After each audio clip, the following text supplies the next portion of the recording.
welcome to Sunday Morning Coffee with Keto Simple. My name is Dustin. I'm so glad you're here. This stream will be starting soon, so grab your coffee, get comfortable, and settle in.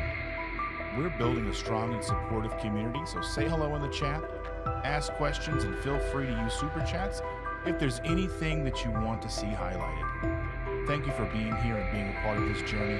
Let's keep it positive and respectful as we connect and grow together. I can't wait to get started.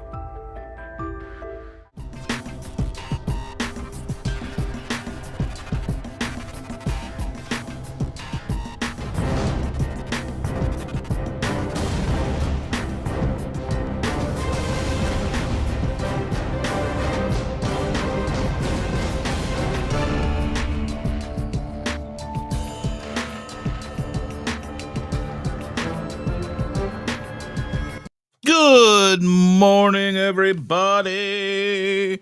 Look at that. I went live and now you can hear me. You can see me. What do you know about that? Anyway, as I said, I am late due to some technical difficulties because I went live yesterday with Coach Bronson. If you haven't had a chance to check out that live yet, please feel free to go and check that out. We go into calories and metabolism. We talk about that for about an hour and a half. So go and check that out. But in doing so, I was not able to set up the Rumble live for today because it only lets you set up one at a time over on Rumble. Currently, I think if I pay a subscription fee, I can open that up and set up more, but I don't think that that's necessary at this point because I'm not making any money from Rumble. I'm not really getting a ton of views from Rumble. If you are watching from Rumble currently right now, as in hello, watching from Rumble, say hello in the chat. But because of that, I'm not going to pay them any money if I'm not receiving any money back from them. So with that being said, happy Sunday. Welcome. Thank you. Thank you for being here. I truly appreciate each and every one of you. Evelyn is already here. She was here like 40 minutes ago saying, good morning, friends. I'm truly glad that she is here. I love her to pieces, to the moon and back, and all of those wonderful things. And Brian is here. He says, hello, good morning to everyone. And Evelyn is asking, have you seen any of the news articles or seen any positive things about carnivore babies in the news? That's one thing we're going to talk about today. Is the Dr. Berry thing that's kind of gone viral. It's on like Fox News and it's all over everywhere. And I think Shander and I were talking about it the other day. She saw it in one of the patient rooms. She worked Thursday. She doesn't normally work Thursdays, but she had helped out some coworkers and picked up a day on Thursday to help them out. And she was in a patient room and saw Dr. Berry and goes, oh, my husband knows him. You know, funny things, funny stuff, funny stuff. Granny Boo 2 is in the house. Good morning, Granny Boo. Thank you for being here. We appreciate you very much. And Cindy says, good morning, Dustin, and all the other people. Peter is here. Good morning, Papa Carnivore. Thank you for being here. Oh. Some, and then Brian is saying that there's some of the other influencers' YouTube channels. Yeah, it's just one of those things. I think that the news doesn't know what to make of this. And to be fair, I mean, realistically, if there was an overwhelming outcry of positivity from an article like this, I would be a little shocked, to be honest with you. Because this is out of left field. It is a very great big departure from the norm. Because we have to remember that the average person thinks that starting a kid off with cereal and rice and all of these things is the right way to do it. You know, there's people out there who don't realize that baby formula is not the healthiest way. And again, whenever I bring up baby formula, it's never against the mother who needs to use it. It's always the factories, the companies that are making it unhealthy, because there's always reasons where a mother needs to utilize something like baby formula. It's out of her control typically, whether she's not producing enough or whatever it is, and the baby needs to be fed. So a fed baby is always going to be better than the alternative.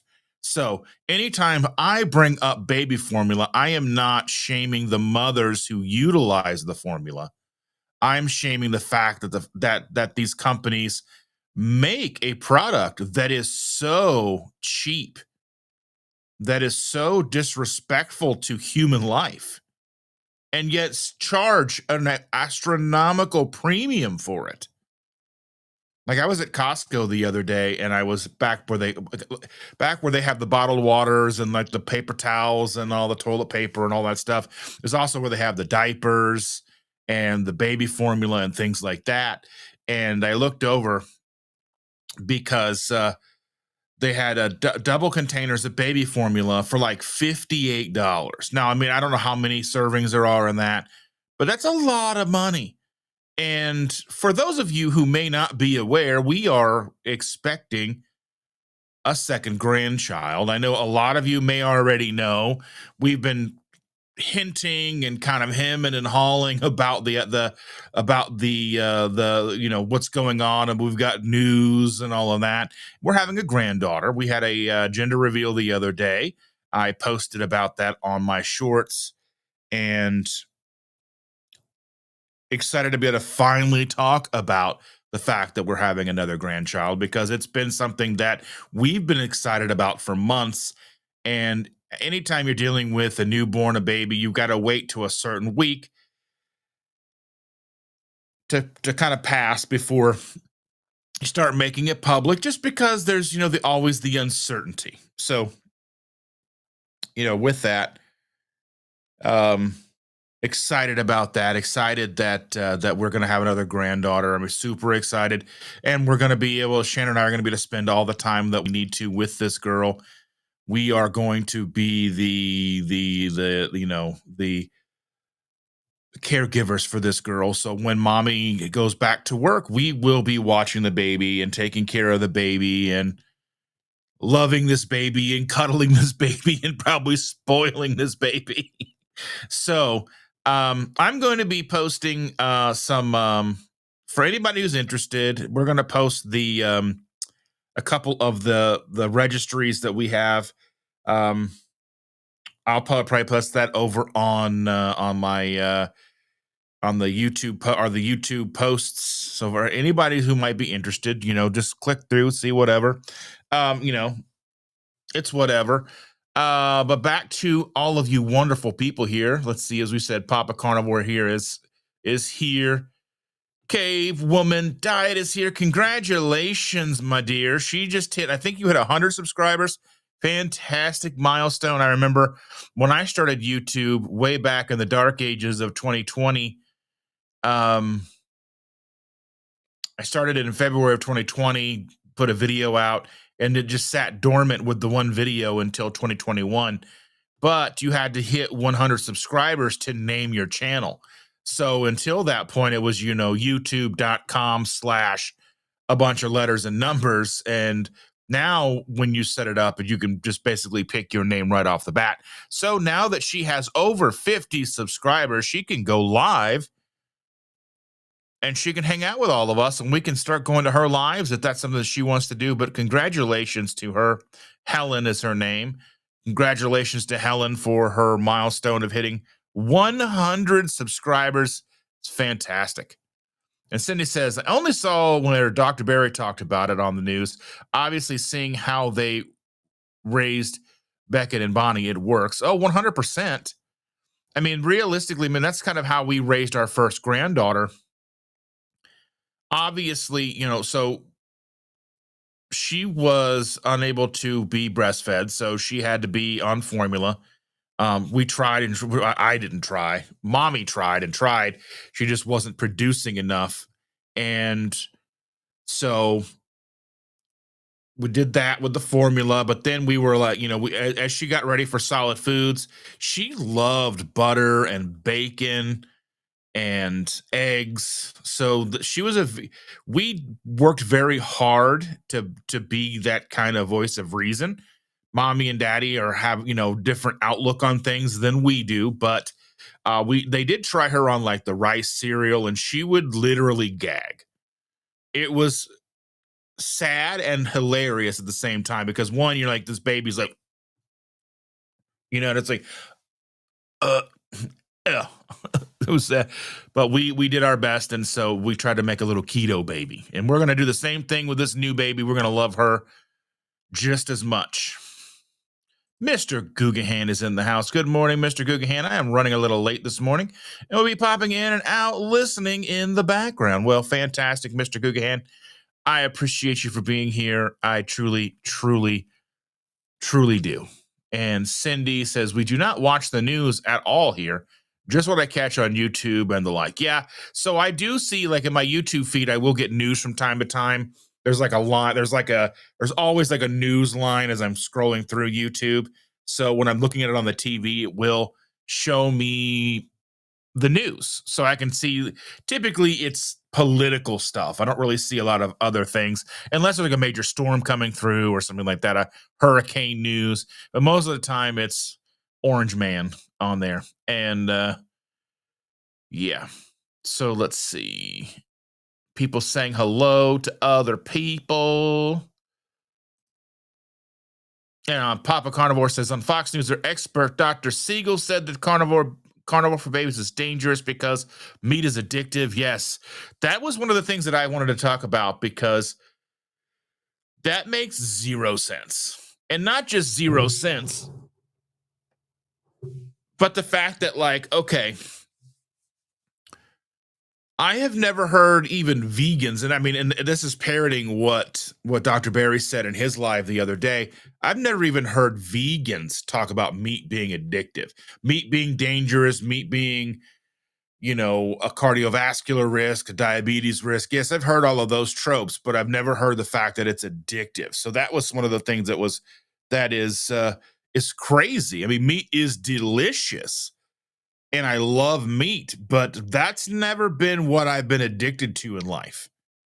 Meat has never been the food that I've never been like, you got any more of them steaks? No, I've always been like, ooh, macaroni and cheese, corn dogs, pizza rolls, pizza, whatever, French fries, chicken nuggets, chicken strips, mashed potatoes, all those things. Those are what I was addicted to. Those are the foods that I couldn't eat enough of. Those are the foods that were causing me to eat myself into an early grave. So the fact that this person comes on national television and with a straight face says meat is addicting, I have no understanding where that man is coming from. And I would love to ask him, like, as a person who has struggled with food addiction and literally tried to, literally was on the path of eating myself into an early grave. And it wasn't steaks. It wasn't chicken.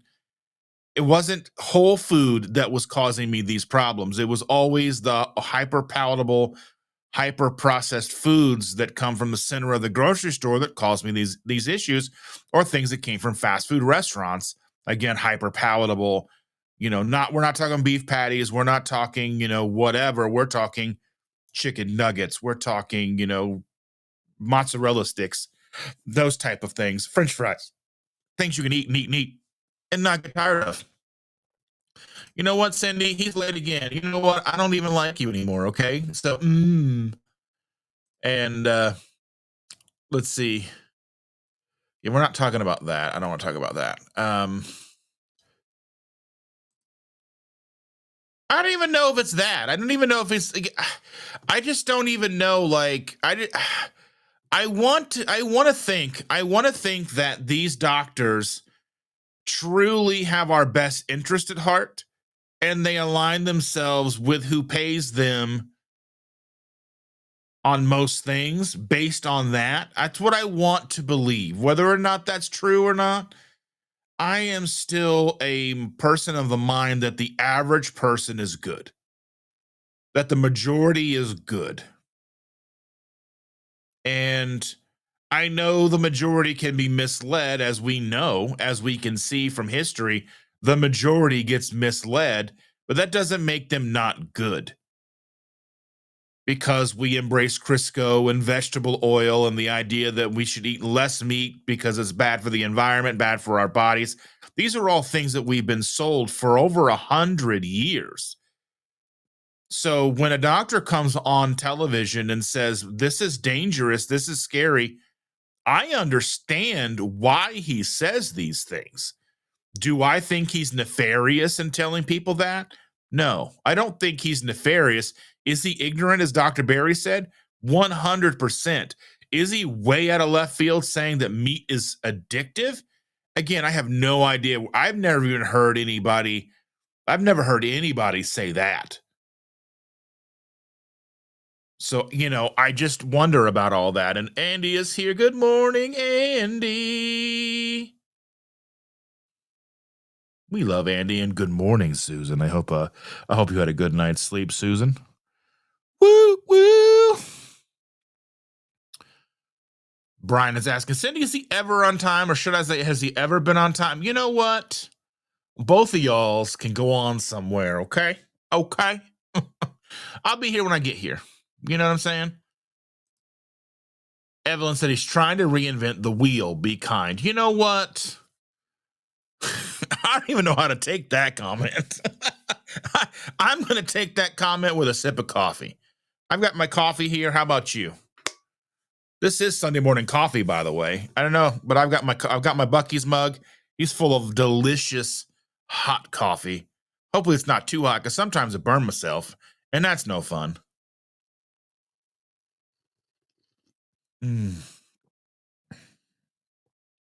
Dear coffee, I love you so much.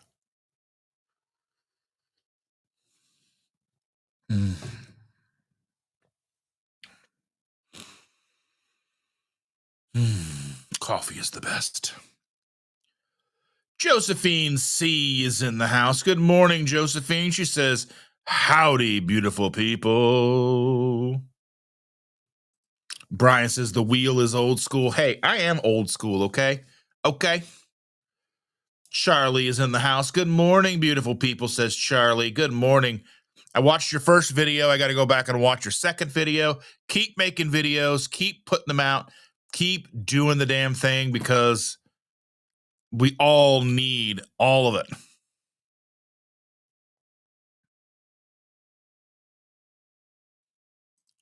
Cindy says all that techie stuff you have. You know what?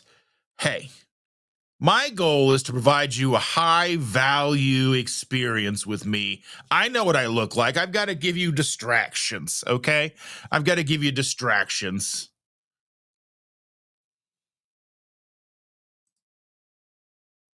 Brian, Andy says, hi, I just drove an hour from the grandbaby's house. My daughter is now home again after the funeral for her uncle. Well, my condolences for your uncle. Sending love and hugs and all of those things and warm thoughts. And we love you, Andy, and your family, and condolences for all of that. Terry said, what's a live stream without technical issues? They happen. At least I got on this and it wasn't muted for 4 minutes or whatever. So you know what?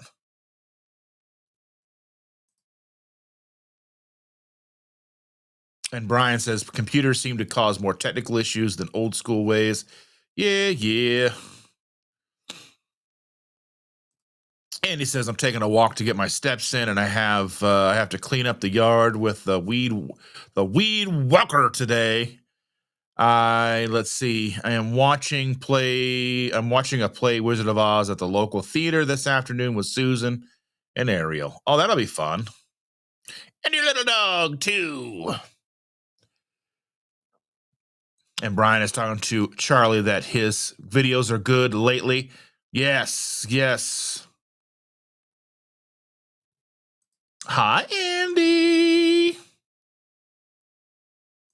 And yes, I am still in my office because I am lazy and I'm procrastinating and all that stuff. Do you know what? And the kids don't really seem all that enthusiastic about getting here. So this is going to happen when it happens. And, I'm trying to get things done. And you know what?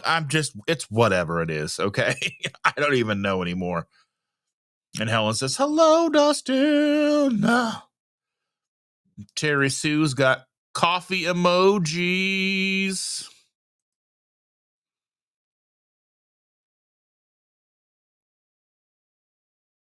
Let's see. Charlie's working on some more videos. He's got some more coming this week on carnivore and testosterone. Testosterone. Lisa is in the house. Good morning, Lisa. Thank you for joining us, dear. Let's scroll through. Tuber Chat is in the house. Word up. Good morning. And PJ's Homestead Adventure. Good morning. P&J's Homestead Adventure. There we go. There we go. Kevin from Super Chat has shared this on Reddit. I don't know. I don't know that I don't think I have a Keto Simple subreddit.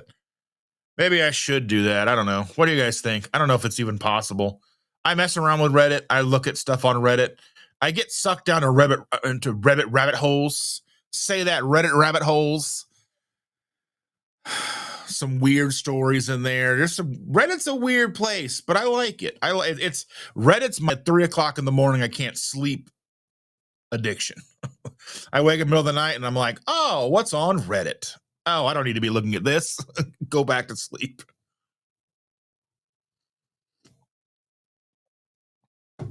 What is your guilty pleasure if you wake up in the middle of the night? What's something that you like? What do you reach for?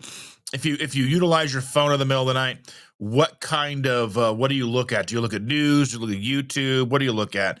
Do you doom scroll on tickety tockety? What is it that you do? I'm curious. Rick is here, just woke up and working way too much. Well, Rick, you are welcome to be here. Glad to see you, my friend, Mr. Quack Quack. Mr. Darkwing Duck says hello. Let's get dangerous. I need to start getting some sound pads here. I have all of the things. I have the technology.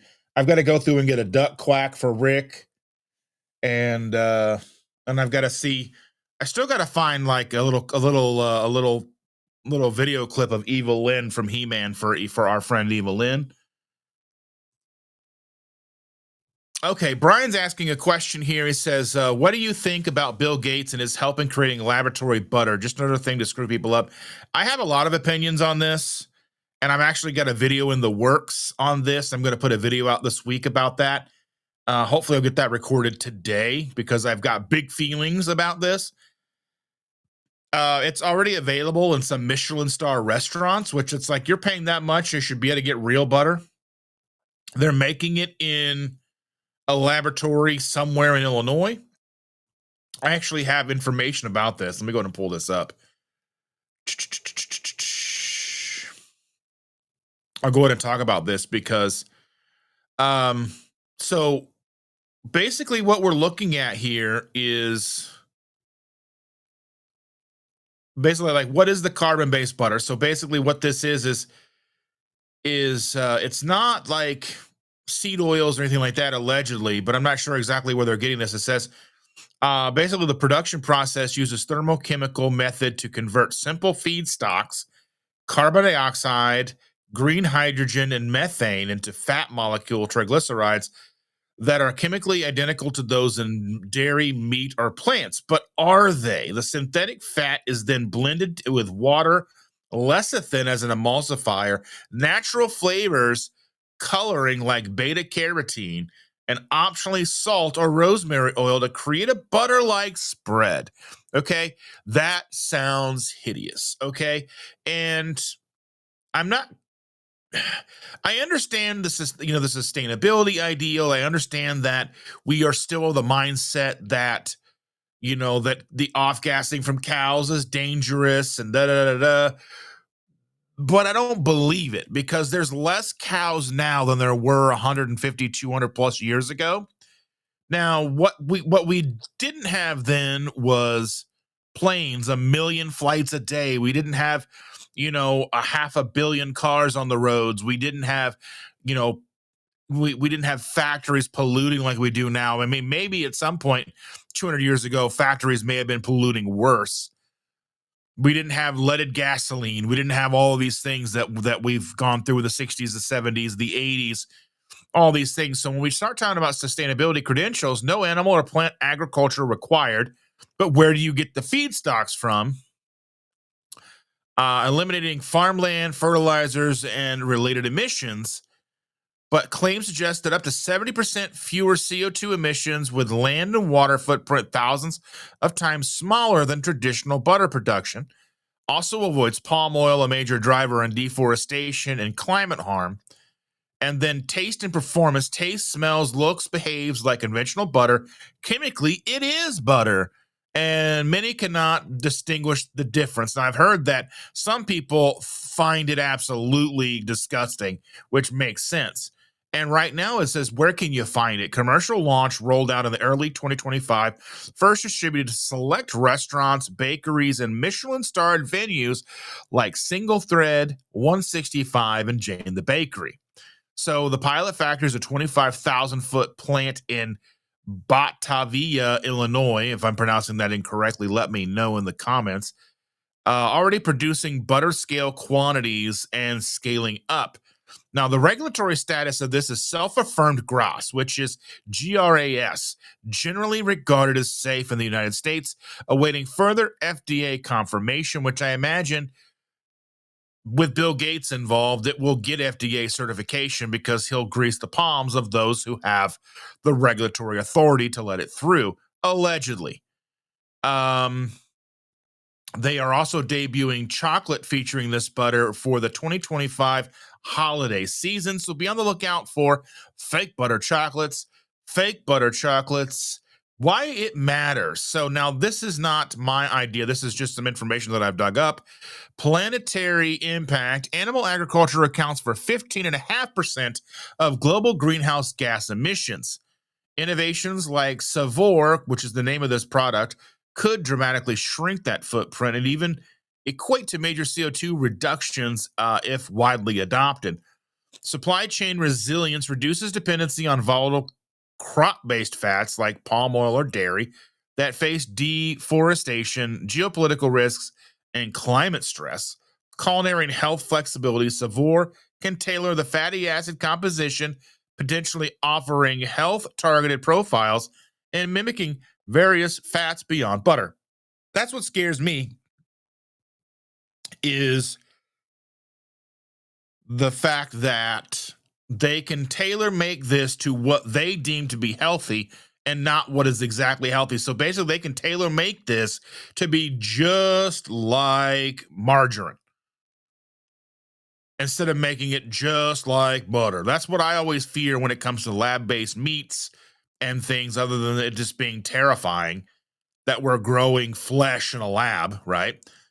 Because what are the other implications that are happening behind the closed doors that you don't see? Anyway, so when we think about this, that's what I worry about, is what are the long-term health consequences of this? It all sounds great on the surface, but what do we know? We don't know what we don't know. Every day we wake up, we don't know what we don't know. We don't know what we're going to learn today. We don't know what's going to happen today. We have a good idea. We have the best intentions usually of having a great day. Does that mean we're going to have a great day? Absolutely not. But anyway, that's kind of my feelings on that. I'm going to put together a more comprehensive video and kind of get an idea, because I mean, right now we don't even have the official nutrition data. We don't know like what the caloric thing is going to look like. The saturated fat, cholesterol has not been released by Ketovore yet.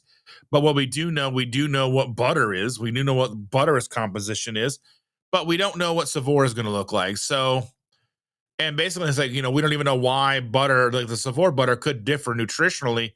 Processed yields fats are chemically identical to milk fat, but they mention crafting tailored fatty acid profiles, notably increasing medium chain, and odd chain fatty acids.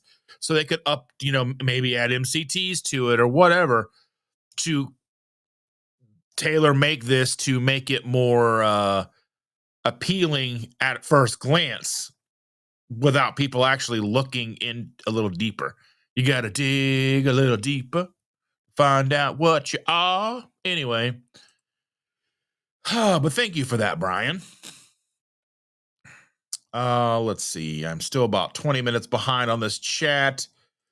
Lisa says, congratulations. Thank you so much. There's my buddy. Sean is in the house. Sean Bradley is in the house. Good morning, my friend. But anyway, but I want to say, well, again, Lisa, I didn't want to seem like that was just kind of shoving off on that, but thank you so much. Congratulations to us. We're so excited. It's ridiculous. We started buying baby stuff like a couple of months ago. So when we haven't been able to talk about it. So, you know.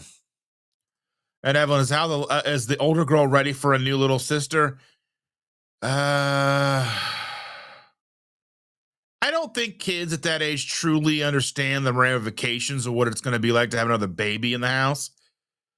She did say the other day, she goes, when I met you, Paul, was like, I don't think you understand how this works, child. I was there when you were born. I've been there with you almost every day since you've popped up on this planet. And I've been there and I will continue to be there as long as I'm breathing. But she was like, when I met you, I was like, what are you talking about? Oh, kids, I love them. Rick said, way back in 2007. I'm guessing that's when he started his YouTube channel. YouTube is only 20 years old. YouTube started in 2005, ironically, as a dating site.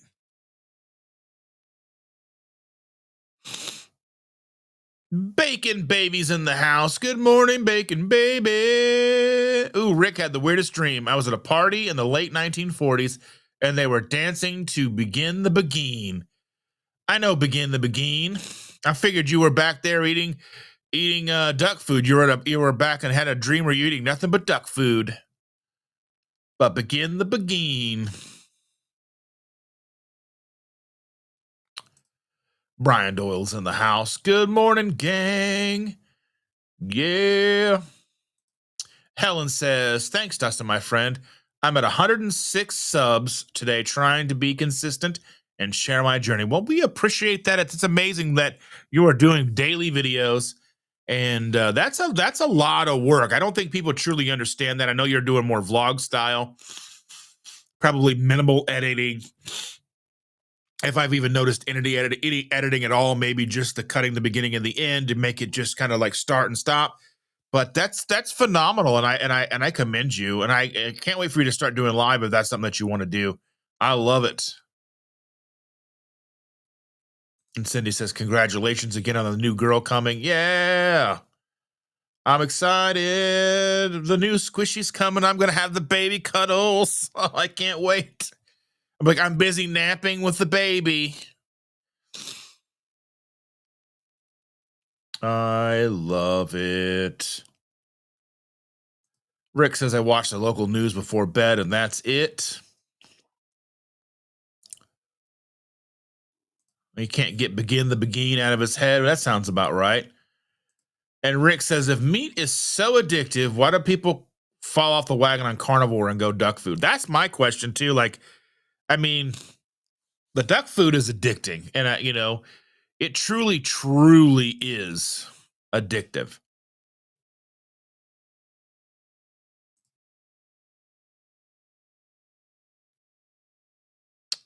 Evelyn says, I don't watch the news, but I'd watch it if it comes to our community. Yeah, 100%.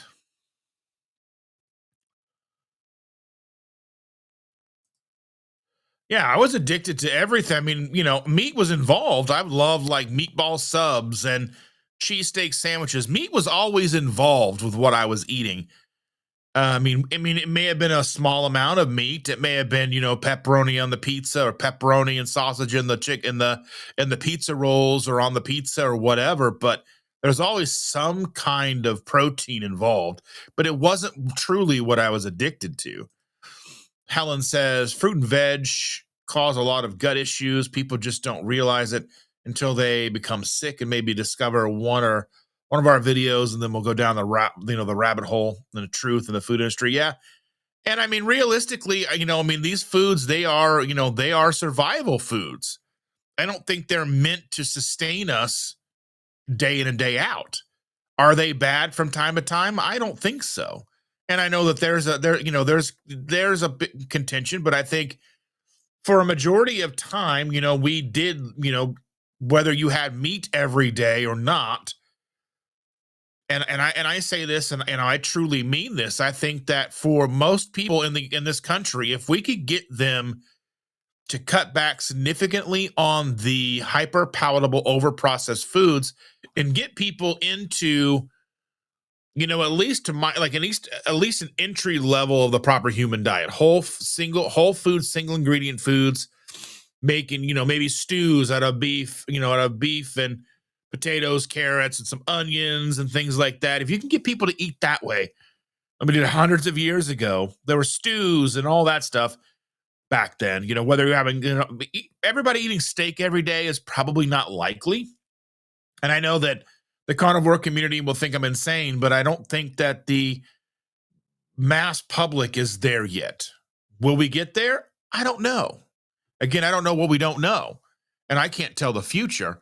But I kind of have a feeling that to get most people on board, we're going to be seeing, there's still going to be vegetables involved. There's still going to be, whether it's carrots and potatoes and broccoli and cauliflower, maybe getting people onto, as close to keto as you can get them, low carb, maybe to keto or whatever. But if we can at least get them to whole food, single ingredient things, we would start to see major turnaround in the health of our people across the board, across the world. But there's a logistical issue there, because think about, there's people on this planet who barely have anything to eat at all because of logistics, geopolitical things that happen, right? So I just think, yeah, I don't know. And Evelyn says, do you think he misspoke or really doesn't understand meat is addictive? I think there's probably a bit of it is just being on TV. Just the idea that you're being queued up, you're being talked to, there's a delay. They're asking you a question and you're hearing the question and you're responding to the question, and there's a delay in that, and there's always a bit of a fluster of nerves. It's like being on a live stream, but you've got producers and everybody fumbling around with you, and it's not just me sitting here looking at a camera. I misspeak about things all the time here. I say weird stuff.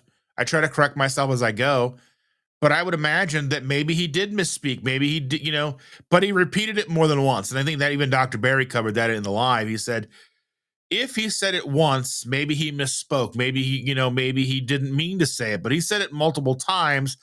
But at the same time, I don't know how well versed he is at being on camera. So there is a piece of that. I know that he may be the Fox News go-to doctor, but is he a go-to doctor for them once every 3 months? Once every month? Is he on there once a week? I don't know. I don't watch Fox News. I don't watch most of that stuff. I try to piece things together in a different way.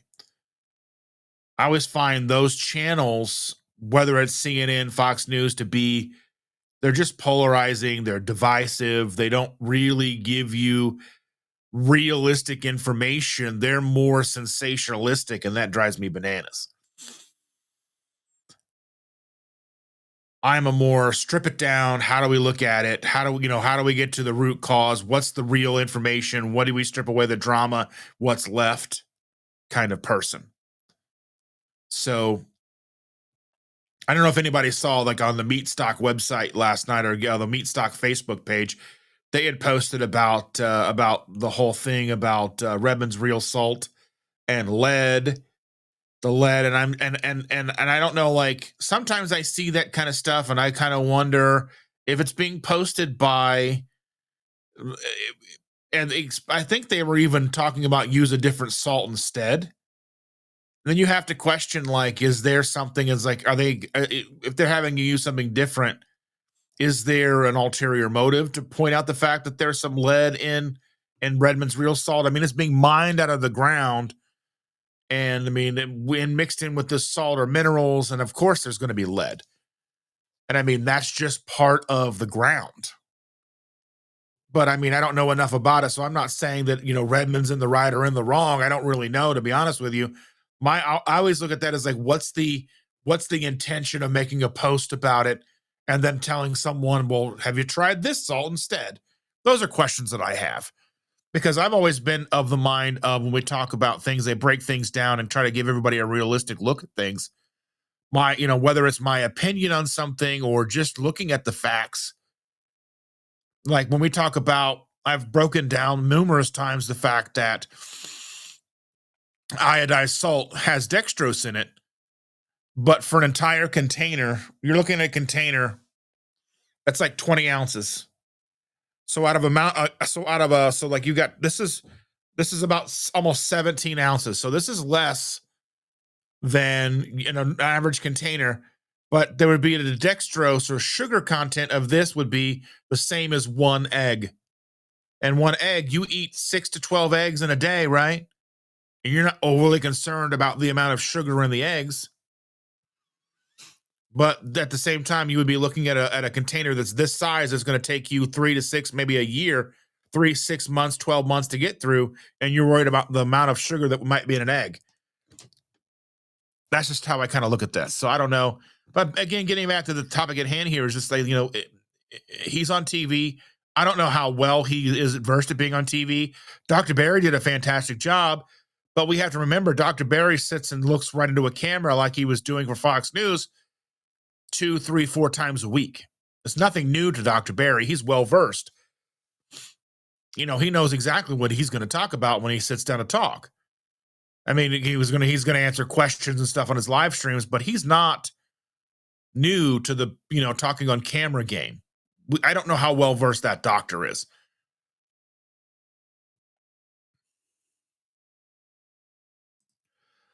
Yeah, and Brian's right. I don't think it's malevolent. I don't think it's malevolent. I don't think it's malicious. I don't think it's anything negative. Convenience is a huge part of this. I mean, that's a huge part of fast food. It's a huge part of TV dinners, frozen dinners, prepackaged dinners, all of the things, because you have to remember, we live in a society where everybody works. I mean, like you've got, if you're in a 2-parent household, both parents most likely work. If one parent doesn't work, that's the exception, not the rule. On top of that, if both parents work, the kids are in school. If the kids are in school, they've probably got sports, they've got activities after school, before school. You're trying to get kids to school, you're trying to get yourself to work, you're trying to do your job, go to the grocery store, pay your bills, do anything and everything, try to keep the house clean, at least some semblance of clean. And, I mean, you're trying to do anything and everything you can. Unfortunately, cooking kind of falls by the wayside. I was talking with Shander about this. Like, my mom was home. My mom had a lot of issues, growing up. And, when me growing up, my mom had issues and there was a lot of things going on with her. So she was home with us. So while we were lucky to have our mother with us, because she had some issues where, it made it difficult for her to keep a job, that meant we were on social assistance.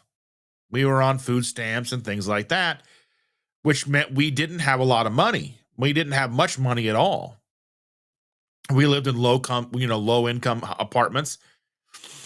I know, like the apartments we lived in, they were nice on the outside, and they're still around today. And you can drive by, the grass is green, everything's painted, but it's low income. Some people may pay, I don't know about now, but I know back then, some people may have paid $10 a month for rent. Some people may have paid $100 for rent. It was all income based. I remember I was making $8 an hour at a job, and I was looking to move into an apartment on my own at the time. It was time to move out. And I went to that apartment complex and sat down because I was a single person making $8 an hour. I made too much in 1998 to live. Might have been 1998, 1999. I started the job in 98.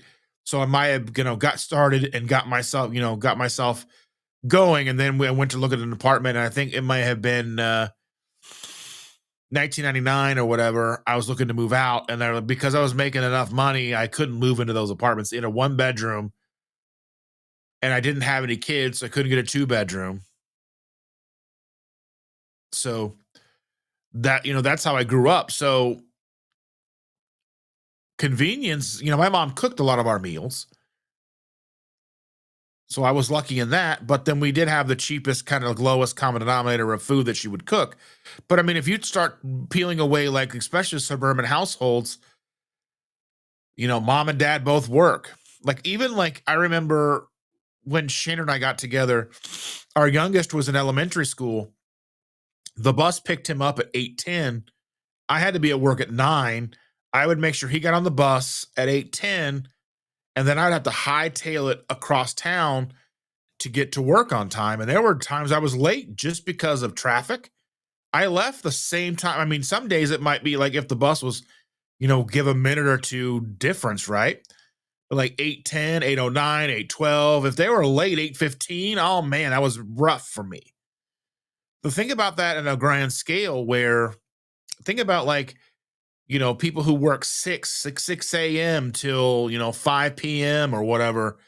They work long hours and then they've got kids. And, now our kids are lucky that they have us to take care of the grandkids. We drive her to school. We pick her up from school. We pack her lunches. We do everything to make it easier for them because they work. They work those hours. Like they have to be at work before she gets to school and they're at work when she gets out of school. So luckily we're able to help and, prepare her and get all these things together. And the new baby won't have to go to daycare. I mean, provided everything goes according to plan. But, convenience is what truly caused this to happen, really. We kind of needed it. It was a necessity because of all of the things.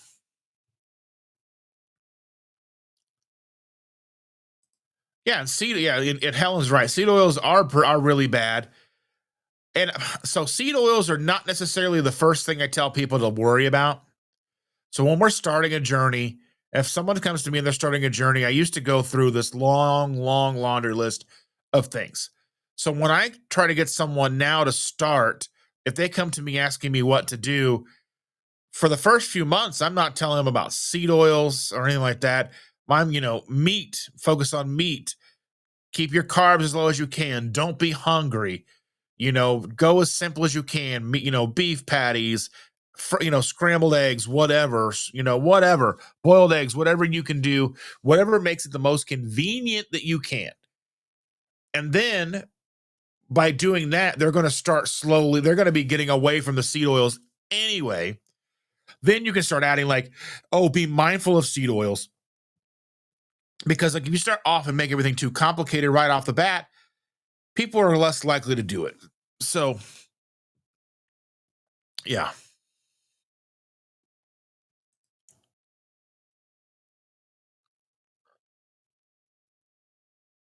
And I don't even necessarily know if I agree with this, Brian. So Evelyn says, he says, Evelyn, I think he said those things because that is what his bosses told him to say and how he makes his money. I don't necessarily know if that's true, just for the fact that it doesn't make sense. I've never heard anybody else say that. It doesn't sound to be a part of any narrative I've ever heard. So I think he's just kind of rogue on that. At least that's what I would assume. Maybe I'm wrong. Maybe I'm giving people too much credit. Maybe I think people are better than they are.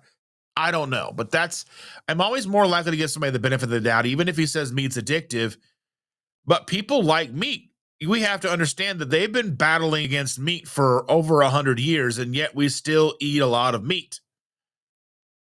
Because as a society without meat, we would probably collapsed a long time ago. And P&J Homestead Adventure says, please don't forget to hit the like up for Dustin. Thank you. Thank you so very much. I truly appreciate that. Thank you again for being here. Thank you for watching, participating. And yes, please hit the thumbs up. I'd appreciate that very much. Patricia Hoffman is here and says, so today it's Carnivore Babies. Got my coffee. Yes, Carnivore Babies. Yeah, so I mean, it's just, I think that giving your kids meat and all those things and seeing how they do, because kids are weird. Kids are weird. They go through phases where they do want to eat things. They'll eat, and then they won't want to eat it ever again. So, I mean, you kind of dealing with like a 5-6-year-old, you got to feed them what you can get them to eat. Because otherwise they don't want to eat. Like our girl's so skinny. So we try to feed her, but she would rather do anything else besides eat. coffee. Stacy is here. We love you, Stacy. Says, I'm here with my coffee. Ken is still asleep. Well, we love you and Ken. I hope you guys are both feeling okay. You guys have been going through the ringer, and we love you so very much. I love you guys very, very, very, very much. And Cindy says, I watched all 4 of Charlie. I didn't even know he had 4 videos. I saw he had 2. I haven't gotten to all of them yet. Oh, man. I love it when there's new channels, but at the same time, I'm like, there's more channels.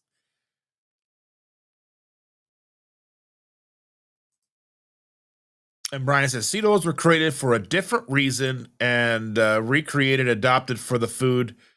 Yeah. I mean, it's because they're cheap to make.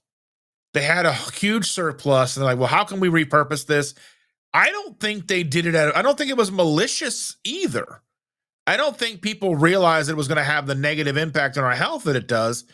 I don't think it was malicious. Most things weren't done maliciously. Now, there are some things out there that were done maliciously, like the idea that gasoline or petroleum companies knew that adding lead to the gasoline would cause health issues, but they did it anyway because the alternatives to lead weren't marketable. They couldn't make money on it. They couldn't patent it. So they didn't use it. They went with what they could patent. They went with the leaded gasoline, which caused unforeseen, and who knows what's going to happen for the next 100, 200, 300, whatever years, like especially places nearby where that was made. Leaded gasoline was in the air, so it's all over our soil for 30. How long was leaded gasoline in use? Let me see. Let me look this up. How long was leaded gasoline used? Leaded gasoline was used for approximately 99 years, from its introduction in the 1920s to its complete ban for on-road vehicles in 2021. It was first added to gasoline in the early 20s to improve engine performance and octane rating. While it was widespread for decades, it was eventually phased out due to its harmful effects on human health and the environment. But they knew it going in. They knew it was bad going in, and they used it anyway. So there is precedent for companies knowing things are bad and doing it anyway. Now, I don't believe that every company that has done bad things set out to do those bad things or knew they were bad at the beginning. Now, how long did they continue doing the bad thing once they figured out it was bad? That's a whole other story. And that's a whole other thing. I have no idea. Some companies, think about like cigarette manufacturers, they knew that was bad. And they hired lawyers, and sugar have hired things to lie about sugar and all these things. Rick says, I wonder if eating dinner at 9:30 was why I slept late and had strange dreams. I don't know, maybe.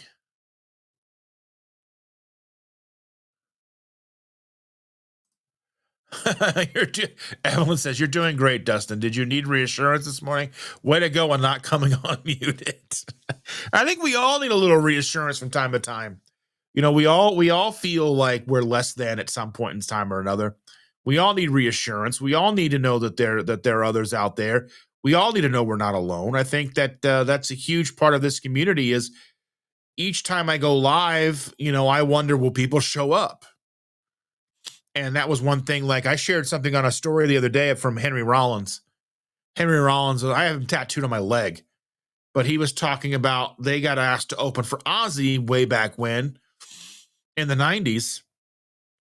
And he's standing on the stage, and Ozzy's going to be going on soon. And Ozzy comes over to him, and he's like, oh, there's Ozzy. Ozzy's standing next to me. Oh, and Ozzy looks over and goes, is there anybody out there? Did anybody show up? And Henry was like, yeah, man, this is sold out. They're excited to see you. And and Ozzy looks to him and goes, I worry that no one's ever going to show up. And no matter how big somebody is, no matter how popular somebody may be, no matter how you may look up to someone, that person always has the opportunity to feel less than, to feel like, they aren't good enough, that people aren't going to show up, because we are all human and we all have the same emotions. Now, whether or not we're better versed at handling situations than others, some of us may have more social anxiety than others. Some of us have longer social batteries than others. Some of us can make it look effortless on the outside. But, I know for me, doing things like being at Keto Palooza and, doing meetups and such, it's like you do it and you're there for a couple of hours. And then it's like, I need to go be by myself for a little bit. And that's okay. Like, especially Keto Palooza the first year, I went up to my room and took like an hour nap in the middle, like, because it was like the first night. I'm like, whoo, that's a lot. And I wasn't even popular. No one really knew who I was. So, still. And Lisa says, maybe you overfed your thoughts, Rick. It's very well possible. Evelyn says, could be, Rick. You want to tell us about your dreams? Lie down on the couch.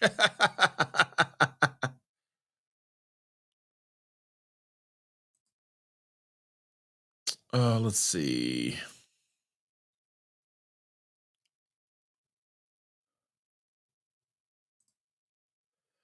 Charlie says, I have an end credit scene involving Darkwing Duck that will be in one of my future videos. That's awesome. Just make sure when you put it up, make sure that you're putting it up for a little while to see if they don't try to copyright strike you on that. So leave it up for a little bit before it goes live, and then you'll know what's going on with it. If you have any questions, just reach out to me. Amy's in the house. Good morning, Amy. Glad to see you. Yes, Evil Lynn clip. I've been looking for some, and I've just gotta dig because there's a couple hundred episodes, and I don't know how many episodes she was in. But I need to look and see what I can find. Make it short, something funny, quick, just like 2-3 seconds.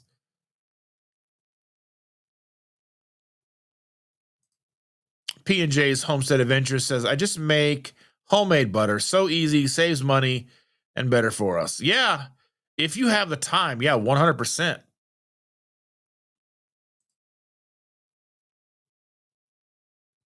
Everyone says, like, you're signing up with Darth Vader. Yeah. Lisa Ortega is here. Good morning, Dustin and gang.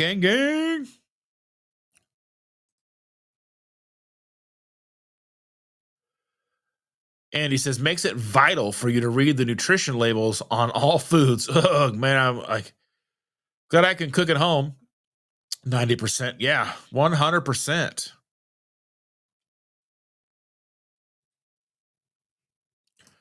And that's the crazy thing is like, and Helen's right. Like, anything Bill Gates is behind, run miles from. Yeah, that's the thing. Like, he has this reputation of doing all this great work, but he's like buying up farmland so people can't raise cattle on it. He's buying up all this land so people can't raise cattle because he wants people to be vegetarian. And I'm like, I don't understand that kind of way of thinking. And I guess you get to the point where you're so rich and so out of touch. Yeah, I don't know. Evelyn is saying that, yeah, we make butter in kindergarten at Thanksgiving every year. It's easy. Yeah. It's like it's like making whipped cream and going too far. And then all of a sudden you've got butter.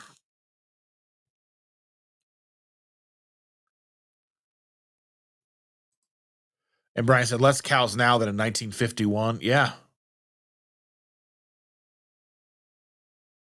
Andy says, I can't pay the Michelin prices in restaurants anyway.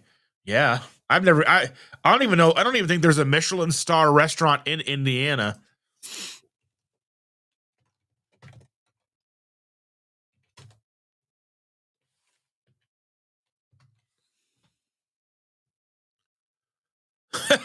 No, there are no Michelin star restaurants in Indianapolis, Indiana. The Michelin Guide does not publish a guide for Indiana. Michelin stars are awarded in only select few cities, primarily on the coast and a few other major metropolitan areas. Well, that's rude, because the funny thing is Michelin restaurants started to get people out and about and driving.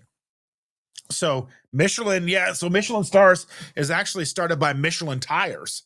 So they wanted people to drive. So Michelin, the tire company, wanted people to drive. So they put out this thing of restaurants, and it's kind of snowballed into being, a Michelin star restaurants with uber duper fancy. So people who eat at Michelin star restaurants now are probably the ones who flying on a private jet to eat there. So yeah, it's weird.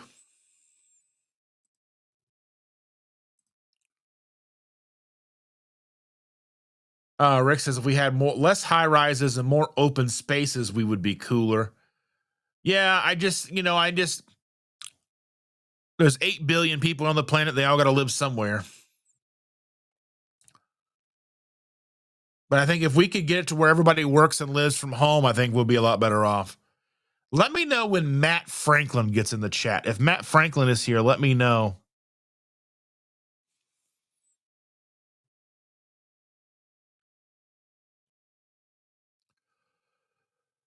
Let's see. Lisa says, "Hi, Andy. I'm walking like a mad woman right now. Yeah, walking with purpose, walking with a porpoise."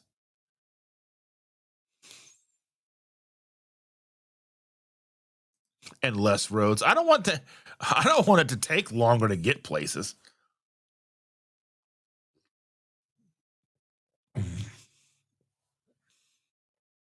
Oh, yeah. Rick from Twinbrook Acres is in the house. Good morning. Good morning, fellow simple people. I don't think that's what I want my people. I don't want them to be called the simples or whatever. That'd be weird. That's mean. And Charlie says, sounds like trans fat 2.0. 100%.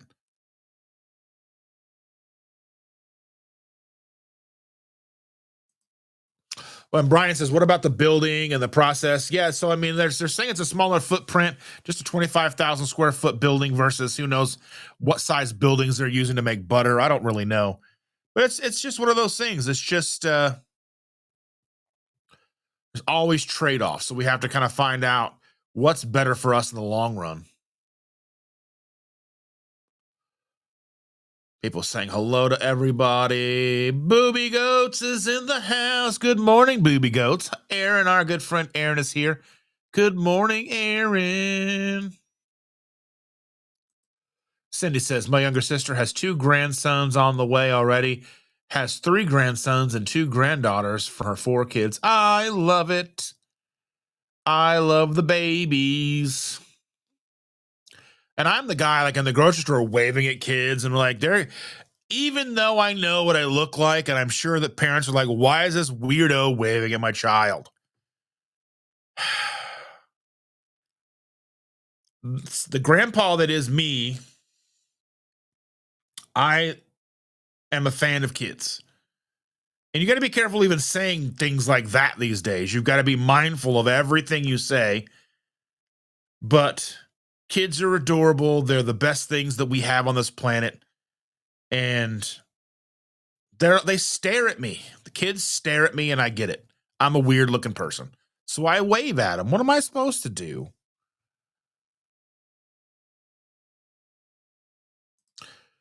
And Helen's right. YouTube is making waves. YouTube, like shows that do amazingly well on YouTube. So there's a comedy show that I watch every week. It's called Kill Tony. Now you've got to understand the kind of comedy that this is not for everybody. So if you go watching it and wonder why you're watching it, that's not my fault. But it gets millions of views, millions and millions of views each week, where if it was a television show, it probably wouldn't get anywhere near that. YouTube is fantastic because things that get watched keep going. Whereas on television, you don't really know, like how many times have you watched a season of something on Netflix, loved it, and they never made another one because, well, you loved it, not everybody else did. I've seen Netflix try to pick up YouTube stuff.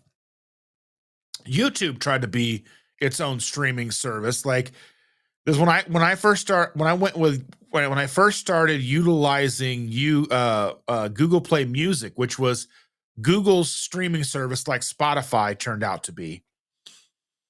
I also had access to what was at the time called YouTube Red. YouTube Red had television shows they were producing. That is where the show Cobra Kai came from.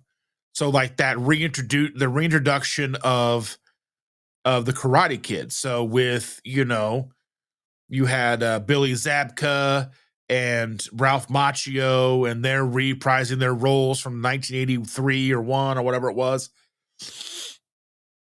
And that went on, and then YouTube realized it wasn't doing what it wanted to do, and Netflix picked it up, and Netflix then made a few more seasons.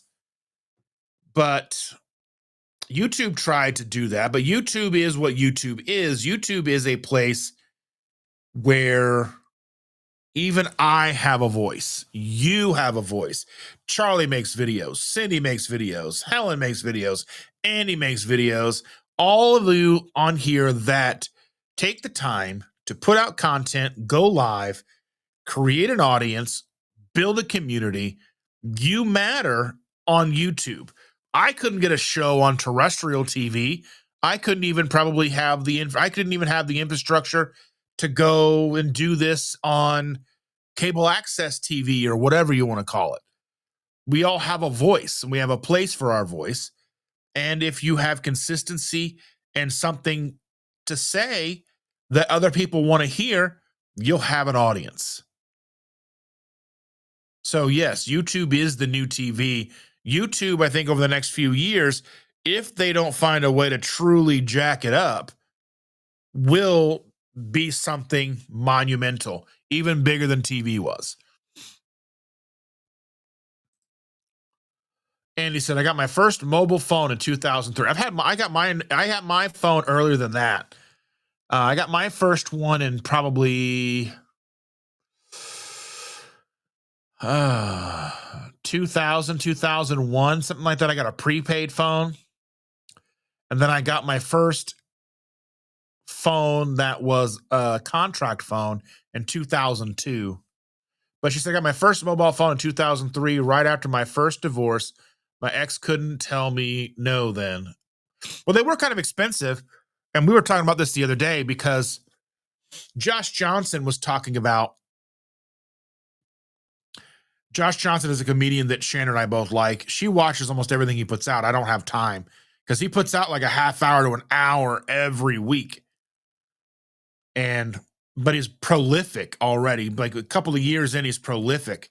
He just had an interview with Colin and Samir on their YouTube channel the other day. It's like an hour and a half. I do plan to listen to that. But he was talking about like people don't understand that text messages used to cost per text message, and that there were minutes. Like my first cell phone contract was free roaming, but I only had 450 minutes free nights and weekends. So from 9 p.m., I don't know what time nights and weekends ended. I don't know. It was 9 p.m. to whatever. Let me see if I can look that up. Let's see.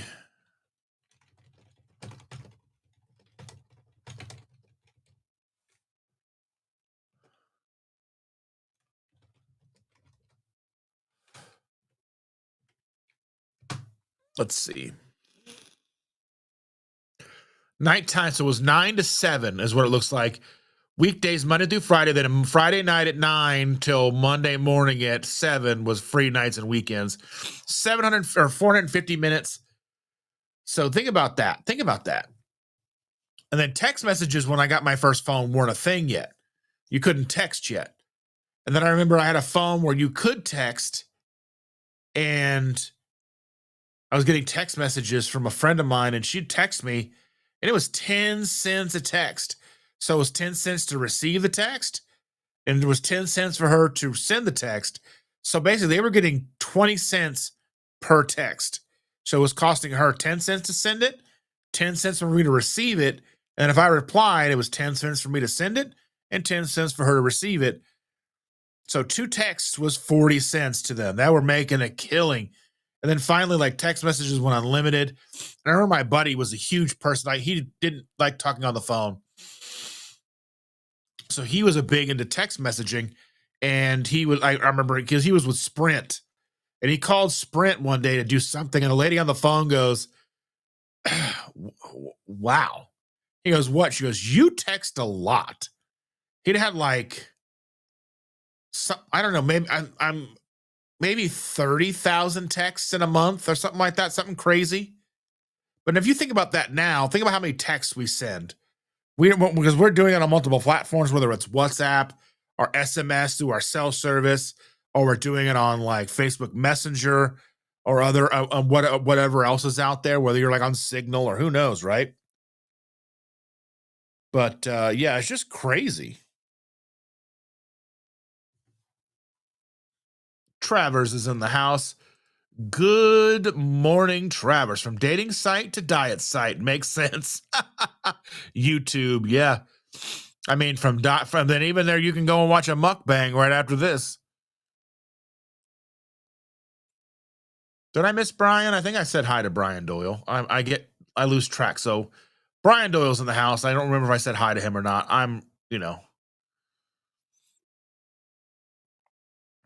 Lisa says, if I'm not watching YouTube videos, I'm not watching TV. We still watch some stuff on. We're trying to watch the new season of Wednesday. We watched the first 4 episodes, which is all that's out right now. It is not very good. There are other shows that we like to watch. We love Bob's Burgers. Shane and I will sit down and watch things together.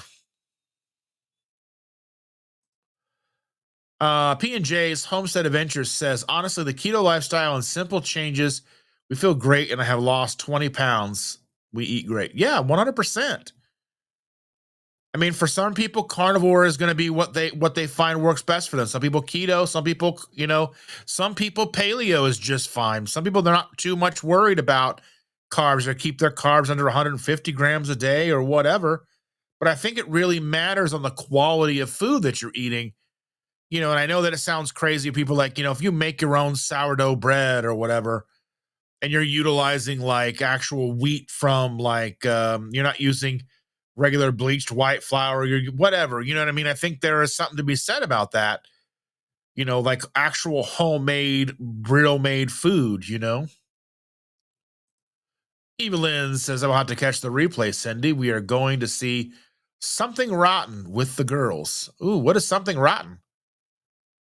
Becky says, good Sunday morning. Welcome, Becky. Thank you for being here. Appreciate you so very much. People are saying hello to everybody. Hello, everybody.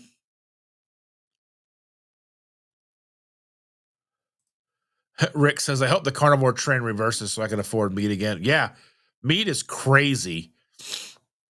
We're going to be eating a lot of chicken thighs. And I say this reluctantly because right now you get chicken thighs at Walmart for $1.59 a pound.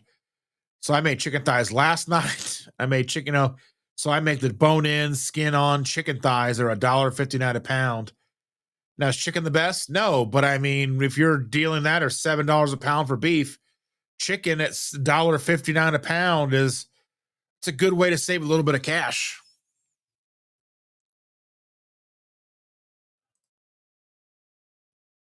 Sean says, my answer to that doctor would have been meat is addictive. So what? It's healthy for you.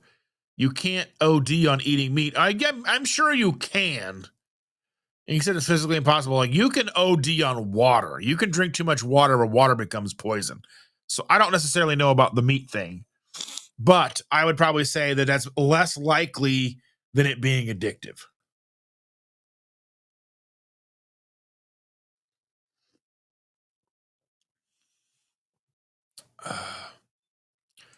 Lisa says, my son and his girlfriend and my granddaughter are living here with us for the second time since we've been carnivore. My hope is we rub off on them this time. Yeah, like I said, like if you know us, our kids are moving back in, and they're going to be bringing challenges for us with the way that they cook and eat. And hopefully if they live here, we can convince them to go more keto because they're living here and saving money, and they don't have to buy our groceries. They just have to maybe buy their groceries. I'm not buying their sad food. I mean, there's things that I will buy our granddaughter that she likes, things that she likes that may not be the best, but again, it's a constant struggle and battle for her to eat things she needs to eat versus what she wants to eat. And we try to be mindful and careful, but it's not always perfect. But yeah, I wish you luck, Lisa. I really do, because having kids live with you, it's a rough time. Like our boys have lived here for a while, and they shop like 10-year-olds who've won the lottery.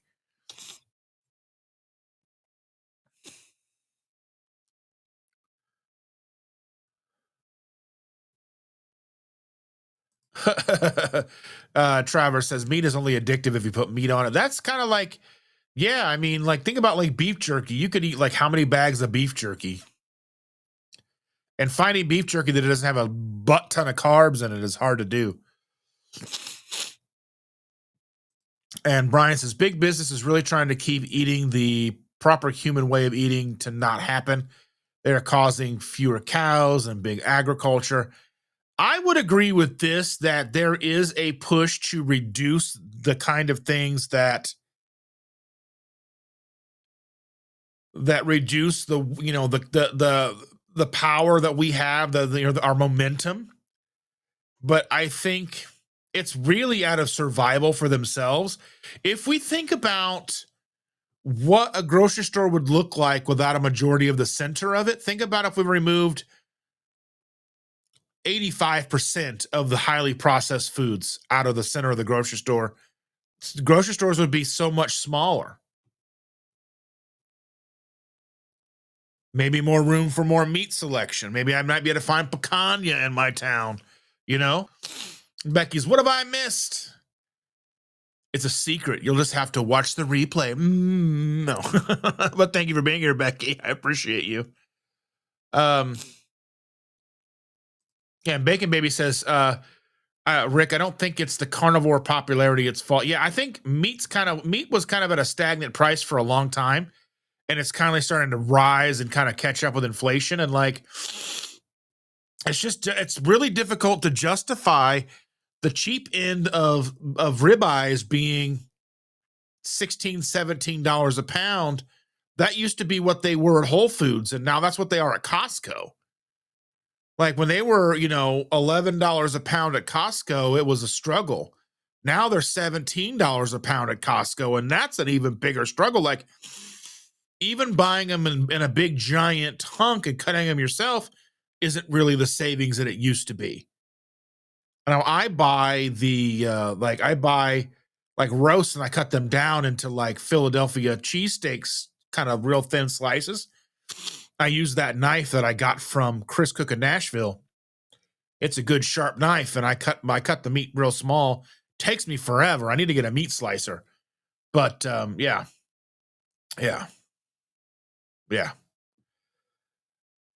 It's hard to navigate. I mean, even like chicken livers are the same price as chicken thighs, or maybe even more per pound. So yeah.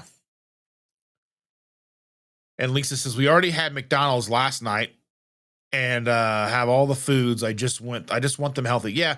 Now we get the girl a Happy Meal once a week.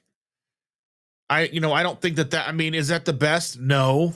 But she's a child and she wants what she wants. And I mean, as far as what we feed her versus what her parents feed her and all the things, like a Happy Meal a week is probably not the worst thing. But,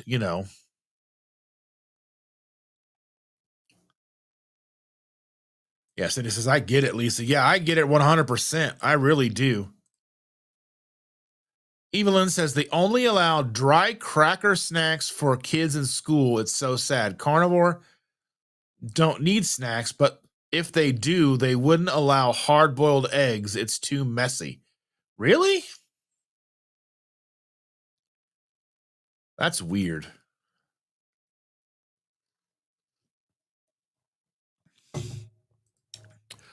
And Helen said, my plan is to do carnivore for 100 days and then go keto low carb, still mainly meat based, but we'll add organic carrots and potatoes with 15 steps a daily. So what I would do, and again, I'm not giving you any advice, Helen, but what I would do if I were you is at the end of that 100 days, evaluate how you feel, and I would do things like reintroduce one thing at a time and see how you feel. And not just how you feel, but how sustainable you feel that you will be with these new things being added in, whether it's sweet potato, carrots, whatever, right? Because I know for me, potatoes and carrots can be a slippery slope because I love potatoes. Because if I'm going to have, like, say, boiled potatoes, and I'm like, oh, well, tomorrow I'm going to have fried potatoes and onions, and then I'm eating 2 pounds of potatoes because that stuff's delicious. So I think the satiety aspect of carnivore, the satiety aspect of keto in of itself really plays a huge part for me and why I am this way forever. The satiety aspect, the mental clarity aspect, even though I sometimes feel like a nutter, you know what I mean? Like I feel like I'm insane. But after 100 days, kind of see where you are. Because I think you're at like 47 days, something like that right now. So you're about halfway there. Oh, halfway there. Anyway, things may change for you over the course of the next 50 days and how you feel and your mindset and how you look at things may change. So I would focus really just on the 100 days, and then when you get there, see what you want to do and what you think might be the best course of action. And I think that that's what I would do, because I've done 100 days of carnivore before, with like 98%, like whatever. I think we were on vacation. We did a vacation in the middle of it, and I had like one bad meal, and then like we had, well, two bad meals. And so yeah, I was not even drinking caffeine. I had driven like 9 hours, Indianapolis to Atlanta, without any caffeine by myself, which I really love to drive. But if you know that driving, caffeine is a big part of driving. I love caffeine and driving go hand in hand. Like a big old cup of coffee, some soda while you're driving, that just makes it so much easier. But I am excited to see how your 100 days goes, and maybe you decide to go further. And Becky's asking, does anybody put fat source in their coffee? I do. I put in butter in my coffee, and I put heavy cream in my coffee. I love it. It's so yummy. And Bacon Baby says, probably all of us. Some people drink black coffee. And Lisa says, I've lost interest in food altogether. It's actually a chore now. Yeah, I mean, and sometimes I feel that way too. And then I go and eat something that I shouldn't because I'm like, oh, that sounds good. And then I'm like, that sounds what I want to eat. And Becky's like, butter, tallow, MCT. I put butter, MCT, and heavy cream in Chandra's coffee. We were utilizing some keto brains for a while. We had a big bag of keto brains. And so we were doing that. It was basically just 2 weeks worth of keto brains. The bag is 30 servings.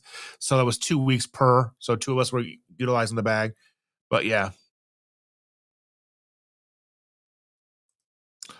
And Travers says, because of the sad diet, American men need more lead in their pants. I mean, there's a thing about that. Like, it's crazy. Like, yeah, it's weird. Like, oh, how the pill market on that has been explosive. But statins still blow it out of the water. Statins still sell more pills than the blue pills. If you know, you know.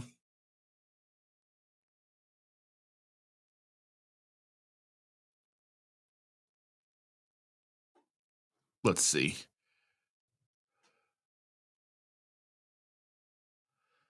Uh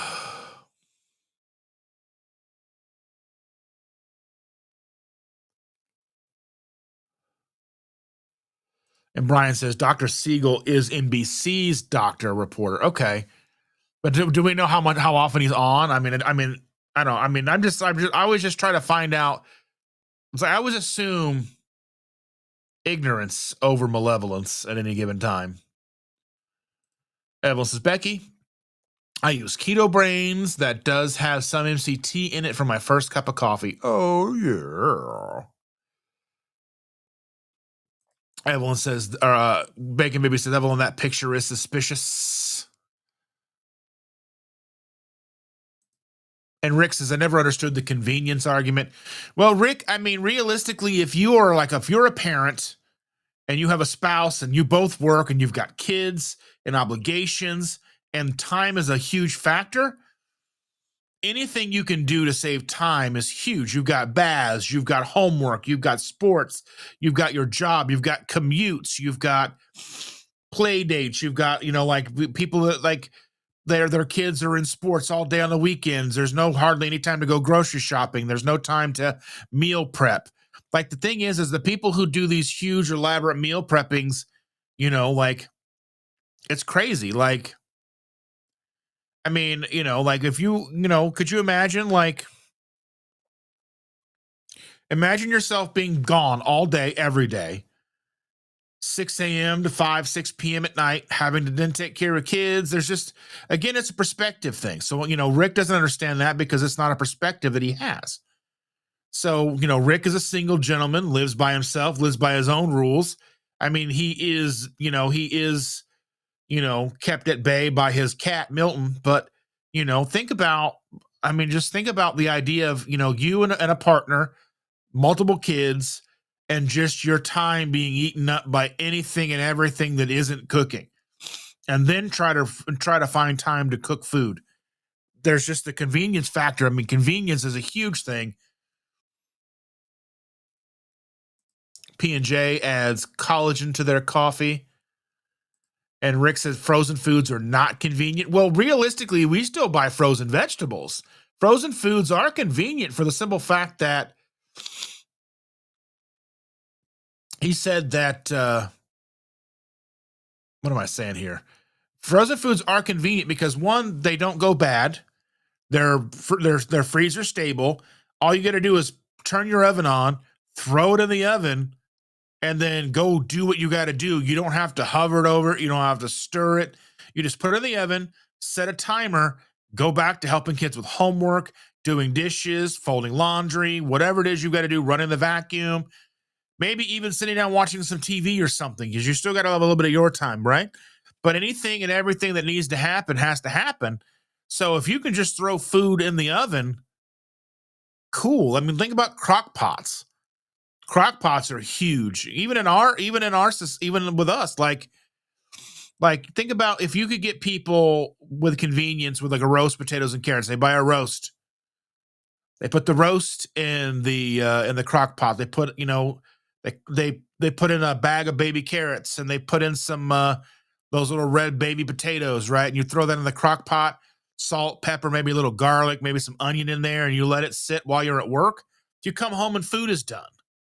That's the ultimate convenience. It took, 5 minutes of prep in the morning to get it ready to go. So when you come home, you had a hot dinner going. You know what I mean? Like, convenience doesn't have to be crazy. I mean, you can do all of that without the potatoes and the carrots, really. I mean, maybe I think carrots for flavor is probably a good, probably not even a bad deal anyway. Onions, carrots for flavor. You don't even have to eat the carrots, just have the carrot flavor in there. If you're into it. If you're not, then don't. It's just, yeah. Cindy says, love Evelyn's picture. I have several with the man. I have never had a picture with Dr. Berry. Evelyn said, no, I made Dr. Berry a friendship bracelet at KPL. He did that for the picture. Oh, fantastic. And we know Bacon Baby's just teasing. Booby says, or Aaron says, good morning, Cindy, Lisa, Brian, Evelyn, Bacon Baby. I'm done editing.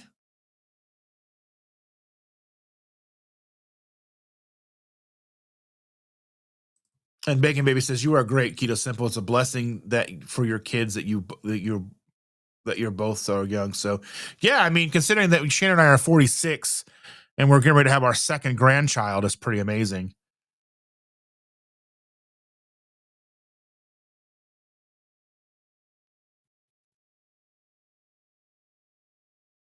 Let's see. Maritza is here. Good morning, Maritza. Thank you for joining us.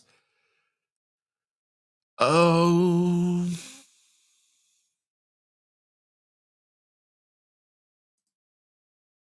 and Becky is asking, what interview is Dustin analyzing? Talking about Dr. Berry was on Fox News talking about his kids, if that's the thing that we're talking about. Maybe somebody will answer that down there because I'm like 40 minutes behind on the chat. Andy, Evelyn's above and then Andy's below. Andy says, if I can get my words to come out the way I want to, Andy says, start off with seed oils, change those to avocado oil, real butter, eat steak and eggs, side of shrimp, give them electrolytes from the stash so they can try. Yeah, I mean, we've got a buttload of electrolytes in this house. We have no shortage of electrolytes in this house at all. Lexus Jones is in the house. Good morning, my dear. Good morning, everybody. My sister is officially moved into her apartment. It took 14 hours. Oh, my goodness. But congratulations. I'm glad that that's taken care of. Glad that you were able to help and all of that fun stuff. But I'm glad she has a sister like you. And I'm glad that we have you in this community. And thank you so much for being here, Lexus. You mean the world to us. You really do. Rick says, I loved to eat as a kid. Well, not every kid does. I mean, a lot of kids, like toddlers, struggle to eat. They would like when she gets hungry, she'll eat. But most of the times, like she would rather do anything other than eat. She's like, because I mean, you're sitting still. You don't get to do what you want to do. It's like, I want to color, I want to paint, I want to build a fort. Yeah. We got a new washing machine from Costco the other day. And the supports, those heavy duty cardboard supports that go in the corner of the boxes, to keep the washing machine from getting all damaged. She's got those downstairs in the living room. She's trying to turn those into some kind of fort. I got to figure out how to help her with that.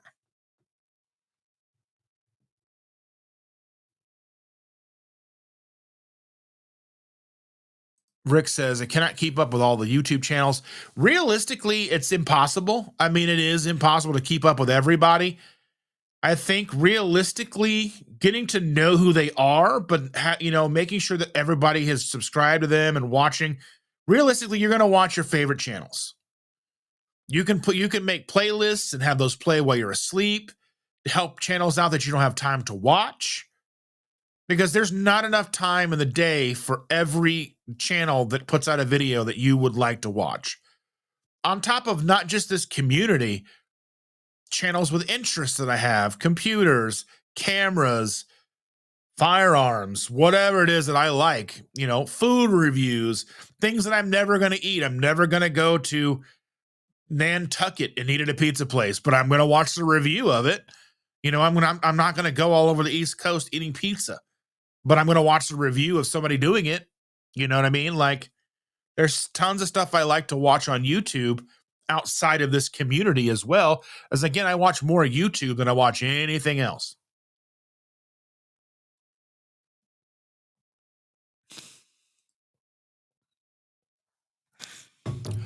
Brian says, it will all fall on big business. In the mid to late 1800s, they figured out meat-based diet helped type 1 diabetics. Then in the 20s, they came out with insulin and started pushing insulin rather than diet. Well, yeah, I think even still, I don't necessarily think that was necessarily a conscious effort. And again, I have a lot of doubts that there's nefarious activity behind all of it. And maybe that's just me being a weirdo, but like I just have a hard time thinking that people are bad. Corporations can be bad, decisions can be bad, things can be like the idea that now we have a medicine that can help people so they don't have to just eat this one thing. They were, I mean, maybe a lot of people probably looked at that as a good thing. Okay, now they don't have to only eat meat. Now they can have some pie or they can have things like everybody else. Because I imagine at the time eating only meat was probably very cost prohibitive, almost to the point to where like how insulin is very cost prohibitive now. Like insulin costs, being a diabetic costs a lot of money if it's not subsidized by health insurance and things like that. Or think about people with EpiPens, how much they were trying to charge for EpiPens at that one point in time. That one guy was trying to make them like $10,000 a piece or something like crazy like that. He had bought the Wu-Tang album. He bought the Wu-Tang album and then like, because that Wu-Tang made an album and they sold it to one person. And he bought it. The guy who was doing all that stuff with EpiPens, it was a jerk face. But yeah, my buddy Carl is in the house. Good morning, Carl. I'm here. Dogs have been fed. Coffee is made. Ready to sit with coffee and Dustin. I might eat some meat since it's addictive. Well, yeah. Thank you, my friend. I'm glad to see you. I'm glad to see you. Oh. Patricia Hoffman said World War I and World War II rationing brought about margarine. Yeah, I mean, and the idea that they were able to solidify and make shelf like make like stable the margarine, the like the fats. It was kind of a marvel of engineering and food food manufacturing. So I mean, there's some you can look at it that way. And again, I don't think they thought it was going to be bad for us. We didn't know. Evelyn says, Becky, Dr. Berry's kids were in a news article about carnivore babies. Some crazy guy rebutted, said meat is addictive. Yeah. Lisa says, busy morning already. Carl, I've had my coffee made and almost done with laundry. This house is, laundry's never done in this house. But we did get a new washing machine and it's kind of cool. It's like fancy. It wasn't really cheap. So Costco had a deal on this Maytag washing machine that we got. It was $450 if you bought it in the store, but then you had to make sure you had to get it home. So you buy it, you put it in your car, do whatever you're going to do. If you bought it online, then they would do the whole like deliver it, remove the old one, carry it upstairs, install it. But they wanted $699. So $450 to do it all on your own, $699 to have them do it all. Oh, my back is itchy. Hold on. All right. Maybe almost. Like, well, itchy spread sometimes. You get an itch or a scratch, and you got to scratch it, and then it keeps moving on you. But yeah. So, yeah. But I'm glad we got it. It's all fancy. It doesn't have a center agitator, so hopefully it does good. It's super quiet.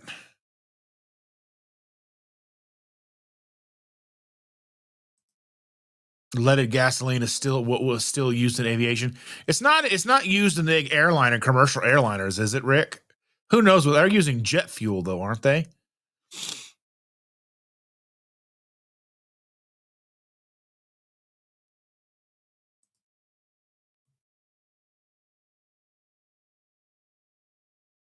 Let's see. Becky says, I start my day with 5 soft steamed eggs sometime between 10 and noon. My job does not give me the luxury of eating at regularly determined times. I've been lucky that when I did have jobs for the last, starting in 2007 all the way to 2020, into 2020, I could eat when I wanted to. I didn't eat when I was at work. Well, I did at first.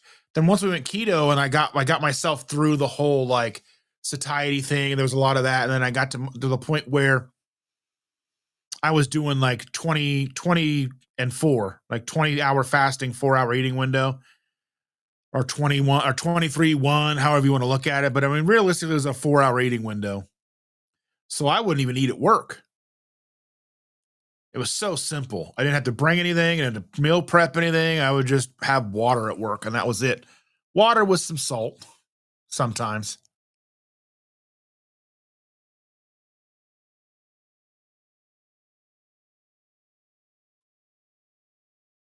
People saying good morning to each other.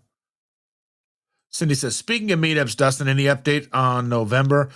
Not yet. Let me reach out to Jennifer real quick and see.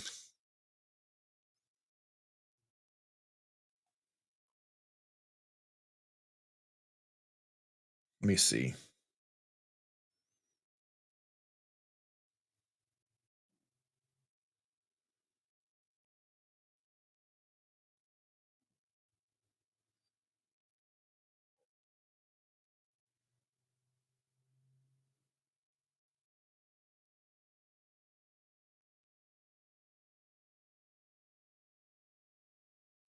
Trying to type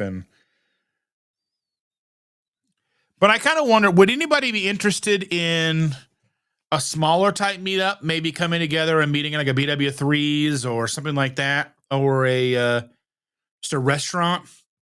Nothing fancy, no giveaways, no raffles, just get together, see each other, talk for a while,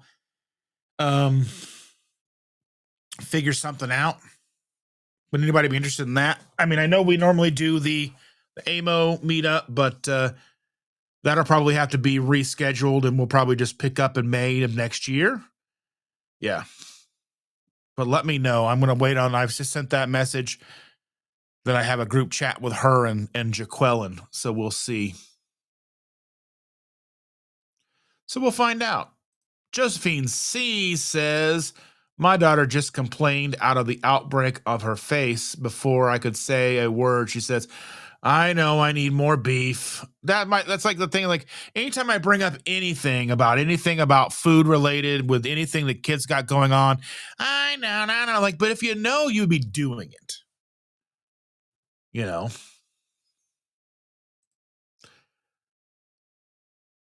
Oh yeah. Sean says that would be cool for Halloween to dress up like Evil Lynn. 100%. I would agree to that.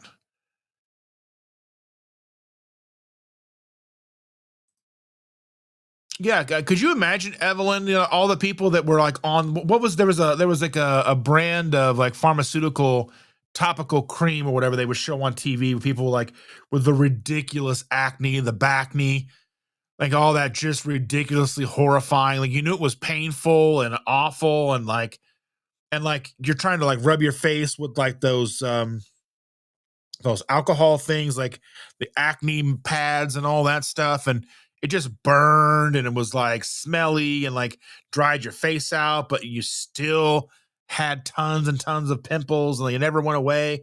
Yeah. Brenda Foley is in the house.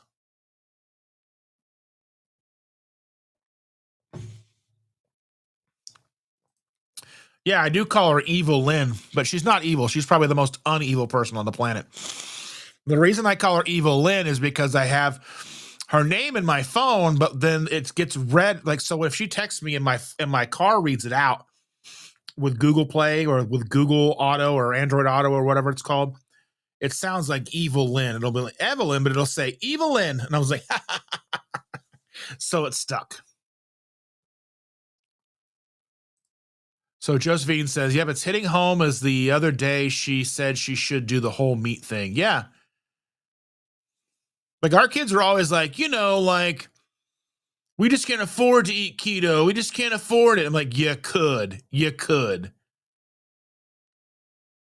I mean, for real, you could. I mean, it would be more sustainable for us if we could do pork. Because pork, you can get like those whole pork loins for really cheap and like you put those in a crock pot and with some onions and it's so delicious. But pork just doesn't sit well with us. I think maybe because you've got to overcook it.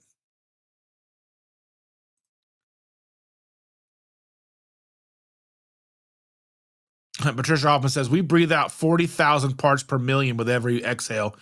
Y'all, we got to just stop that breathing stuff. Oh, yeah, breathing. Sherry Nevada Pup is in the house. Good morning. Thank you for being here. I love it. Coffee.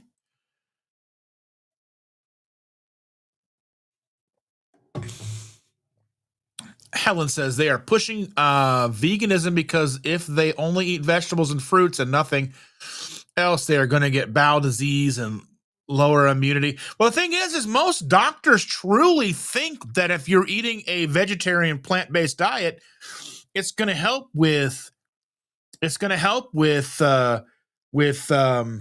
it called? Ulcerative colitis and Crohn's and all of those things. And then they don't understand why it doesn't get better. They're like, if you eat meat, you're gonna get Crohn's from meat and all that stuff, or you're gonna get gout and all these things. It's realistically a bad game of telephone, because we're finding out what helps us, but it's anecdotal. And the problem with anecdotal evidence is people don't take it seriously. But at what point, how many people showing the same anecdotal evidence does it take for people to go, okay, we probably don't need a formal study to show that this is okay. We should probably just start talking about it, but we need some formal study.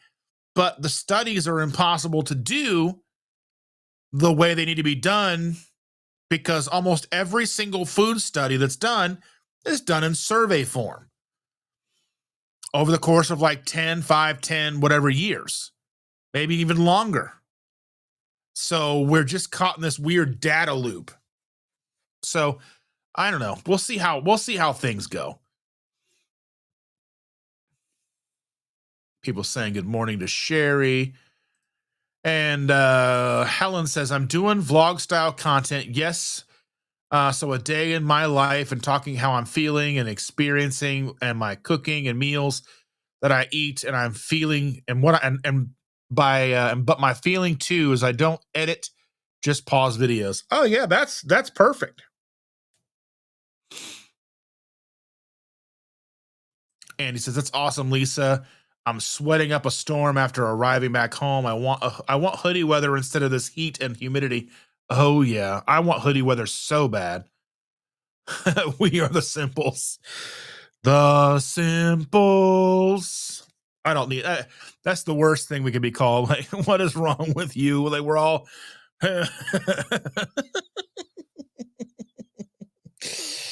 oh my goodness gracious.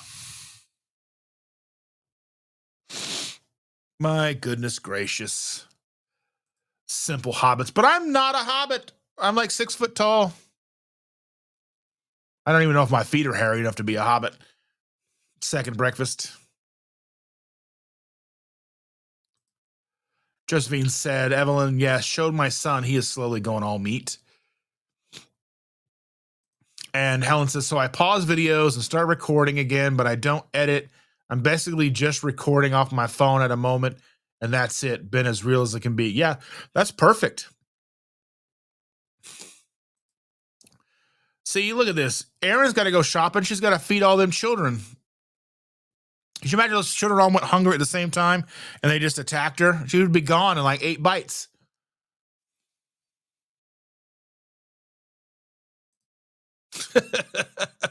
Evelyn says, with a southern, well, bless your heart. He's just simple.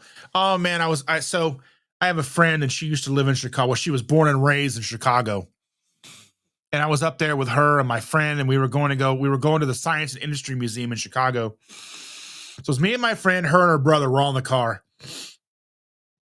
And she says something and her brother goes, what are you, simple? And like, I had never heard that phrase before. And I laughed for like 10 minutes. It was ridiculous. It was just the funniest thing I'd ever heard. Becky says, I do the same, waving hi to the kids, and the parent mom usually gives me the look. Yeah. I've been walking. I remember one time I just had like a goatee, so I didn't have all of this. So it was basically just like, just the goatee. And it wasn't even this long. It was probably maybe just this long, like about the length of my hand. And I remember walking through Meijer. It's a chain of grocery stores we have here. I know they're in like Michigan and Wisconsin and stuff, but I remember walking and this lady looks at me and she pulls her daughter close to her as I walk by. I don't think there's anything you could have said to me that would make me feel worse than that. Like, and I understand that there's people out there who do bad things and like you've got to be careful. And I'm always very mindful of anybody and everybody in the grocery store. But that hurts. That makes you feel so awful. That's like, I don't think there's, I don't even know like if there's a worse thing you could be called. I don't know. That's just, that hurt me. And it sticks with me to this day.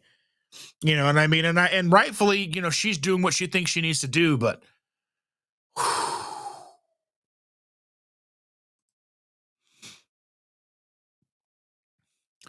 Lisa says, James has been out of town for a few weeks and the loneliness has set in.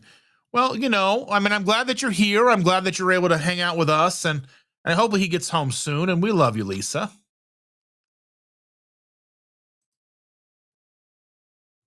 And Becky says, there's no sound. You're not hearing me? Nobody else is saying anything, I don't think.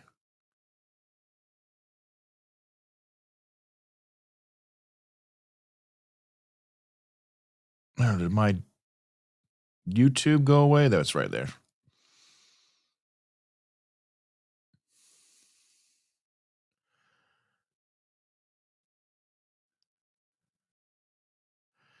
I don't think so. Okay, yeah. So Steph says we hear. Okay. So there's just something happened there.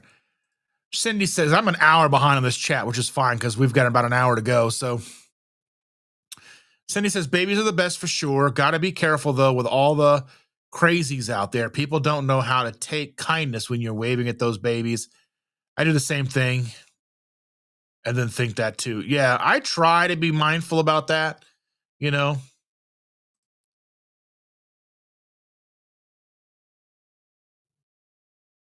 Yeah, sad, but yeah. So the kids in camp. That's one thing I don't look forward to, having a big, long white beard. I might keep it shorter. Like if it goes all white, I might keep it shorter. We'll see.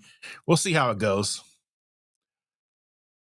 But I haven't seen Matt Franklin in the chat today. But Matt sent me a package, and I want to make sure that we talk about this. Matt sent me a package, and I got it, and I wanted to show it off because it's pretty awesome. He made me some coasters. So I've got some coasters here. He 3D printed these coasters. They almost feel like vinyl records. They're pretty awesome. He sent me 4 of them. They're all wrapped separately. I'll open a different one here. Oh, I just dropped one.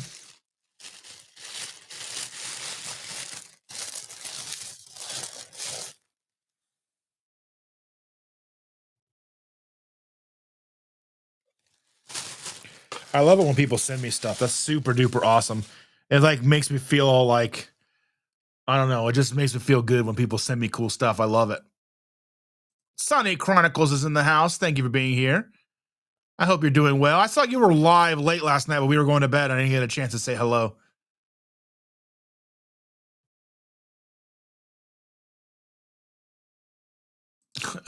Brenda says you'd be a perfect Santa. I don't necessarily want what comes with being a Santa. Oh. You know, let's see. Helen is right. Helen says YouTube can earn a lot of money. If it'll load for me. There we go. YouTube can earn a lot of money if your content becomes popular. I think this is an incredible thing to be doing. I watched the old couple who lives in the mountains. They get millions of views. Yeah, that's the thing is you don't even need millions of subscribers to make money at this. You need, once you get 500 subscribers and 3,000 watch hours, that's why going live is so important. Live can get you your watch hours so much faster than any kind of videos you can make. Then you can have memberships, people who want to support you. That's what I think I tell Rick all the time. Once he gets enough, he should have more than enough watch hours, and he can apply for monetization, and then he can have his memberships. He doesn't, I mean, he talks about not wanting to charge people. And he said something like, you know, he doesn't want people to be treated any. I don't treat anybody any differently, whether you're subscribed or whether you're a member or not. I really appreciate my members, and I appreciate that they're helping this channel maintain, because I mean, it does cost money to maintain the channel and go live. Like the streaming service that I utilize does cost money every month. The time, the energy, and all the things. I mean, being here is so important and valuable for me. I would continue to do it even if I wasn't making any money. Shander might have different thoughts on that, but I just think that if you work at this, then you can make money. Then your sponsorships, affiliates, you can start working with companies that are in the UK. Helen, I know that like some companies will sell in both the United States and the UK, but it is more difficult for companies like Keto Chow. They're very open to working with creators, depending on the size that you have and your following. Um, but I think there are plenty of companies out there who are willing to work with you, especially in the UK. You've got a lot of it. There's a guy I watched from the UK. His name is Beard Meets Food or Beard Beats Food or something like that. He's a food challenge guy, not keto or carnivore, but I think when he's not doing his food challenges, he's pretty much kind of like low calorie, whatever. I don't know for sure. Helen says I can only dream of millions of views. I don't even have millions of views. Let me see what I have here. I don't even have millions of views. I can look at my milestones and tell you where I'm at.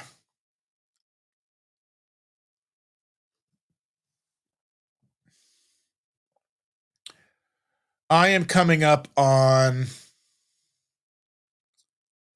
I've got 823,000 channel views. So I'm coming up on 1 million views.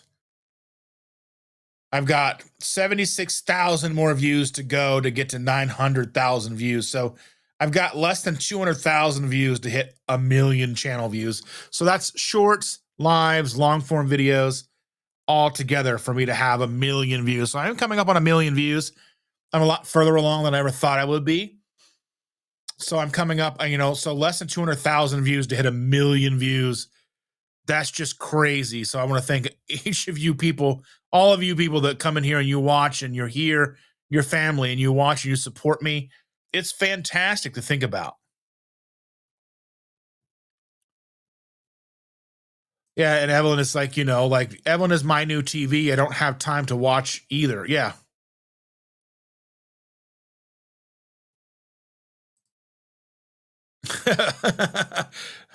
I'm sure that I'd get sued by one of the members of KISS, probably Gene Simmons. He'd sue me. He said, we can call it KISS, Keep It Simple Society. Yeah. Yeah, people don't trust what they see on TV anymore. Some people don't even trust what YouTubers say.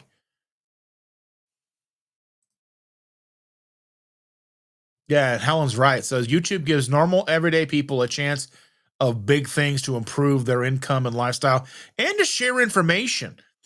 Just to share stuff out there. I mean, there's amazing channels out there that show all kinds of cool stuff. Like, think about all the things that we're not taught in school. I don't know about the UK, but in the United States, we're not taught about finances, barely even discuss balancing a checkbook. All the things. They don't teach you about any of that stuff. So you have to utilize things like YouTube to teach you how to do that stuff. Credit cards and bank accounts and how to handle money and all that stuff and make money work for you. You know? Yeah, Sean says might have some copyright issues. Yeah, I would see it. I'd get sued.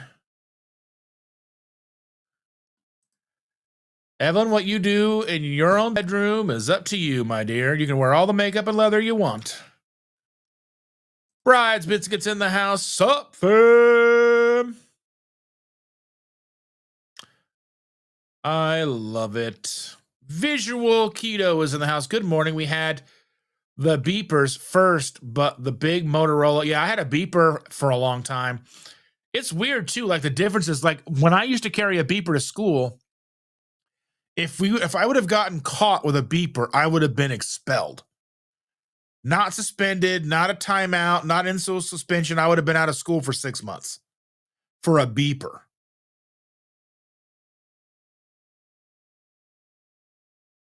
I mean, I had some in my pocket too, but that's beside the point. You know what I mean? I probably got in trouble for that, but you know, just how to be careful in school. You know what I mean? But yeah, beepers and with the cell phones, and then just how weird things have changed. Like pre-call waiting, pre-caller ID. Then when you knew who was calling, you're like, oh my goodness.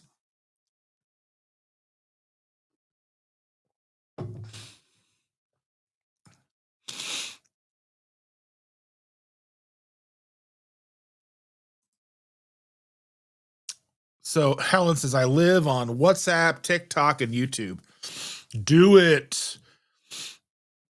Well, I told you, anytime you have questions about anything, just and reach out to me on Instagram. TikTok has a message. You can message me on TikTok.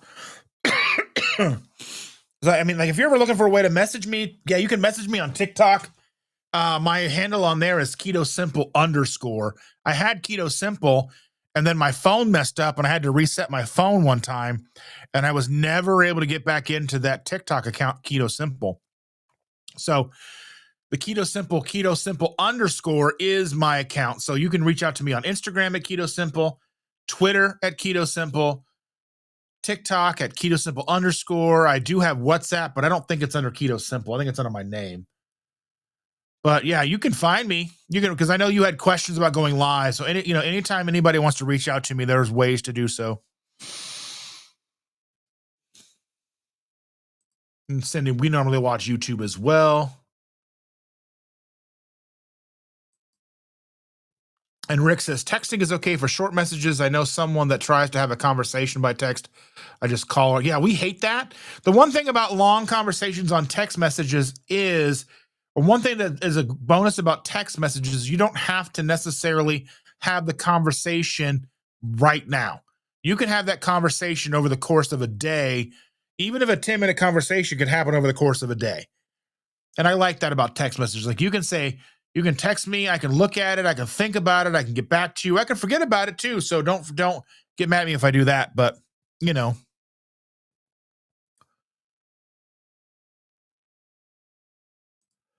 Brenda says, hubby and Leo watch TV. I could do without it. There's TVs that I like. There's stuff that I like to watch, but then like the stuff that I really get into just kind of disappears and goes away, and then I miss those shows. Bride's Biscuit says, I finally hit negative 60 pounds after 10 months and got past my first stall. Carney crew. Yeah, go you. That's right. Steph says you can't get good flour in the US. I'm sure you can order it. I'm sure you could order all that stuff. I'm sure you can get heritage wheat flour somewhere. I'm sure there's somebody here who grows it. It's probably expensive. Amy says something rotten is hilarious. I have not heard of this. Let me look and see what this is.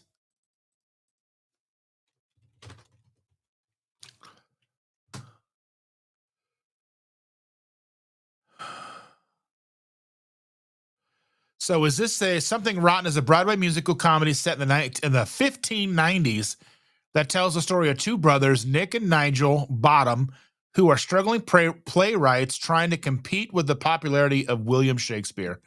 That sounds funny.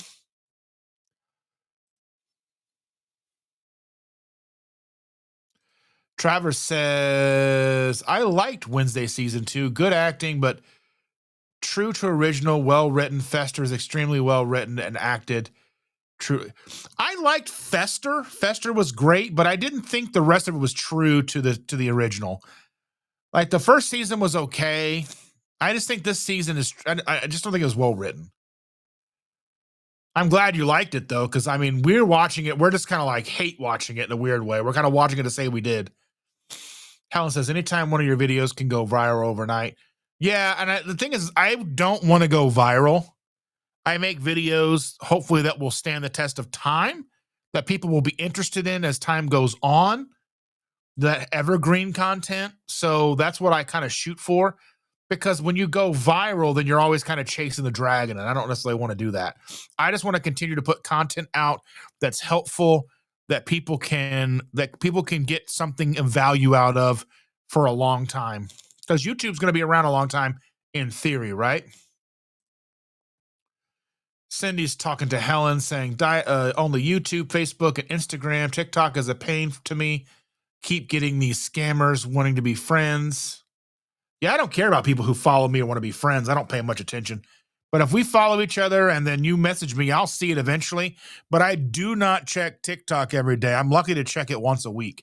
I just forget about TikTok. So really the best way to get in touch with me is if we are friends is to do so on Instagram. Really, or if you are or if you want to try to reach out to me on Twitter, But I'm verified on Twitter, so I don't know if you need to be verified also to message me or not. I don't know. Let's see.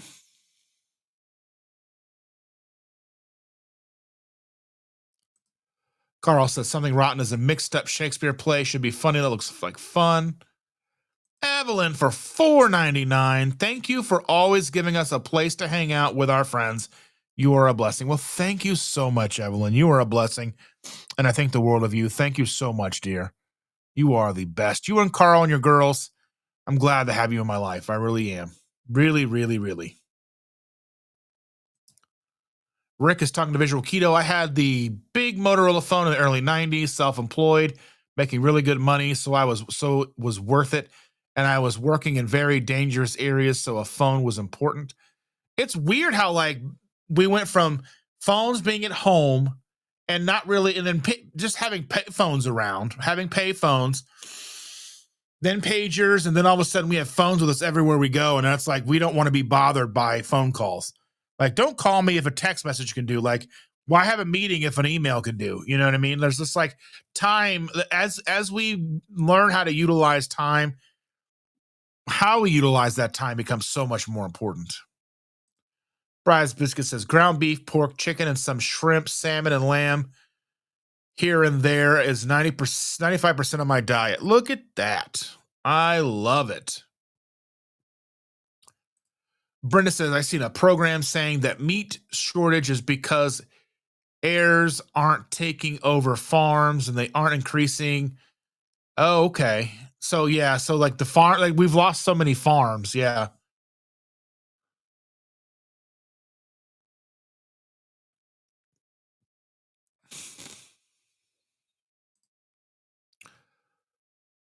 Well, thank you for being here at P&J's Homestead. I really appreciate you very much. That we are headed outside before it rains. Hope you and all have a chat. Have a good day.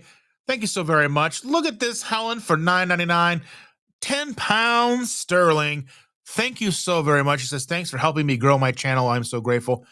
We're here for you no matter what. Thank you so much for sharing your story and being such a wonderful influencer already. You're already making content. You've got 100 subscribers. You're putting content out every day. Truly love that. Really, really love that. Thank you so very much. And Sherry said, my first mobile phone was in 1986 when they were the base was set up in the back seat on the floor. Business partners talking to a big mistake, 2,000 and cost per minute to talk. Oh my goodness.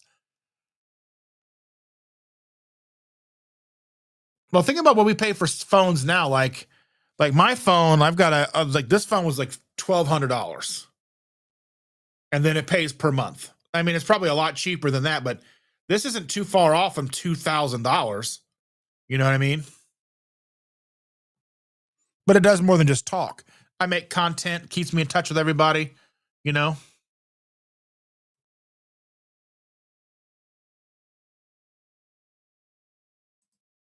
And Bryce just says, I came into Carnivore right after the pandemic when meat prices were yeah, it's ridiculous.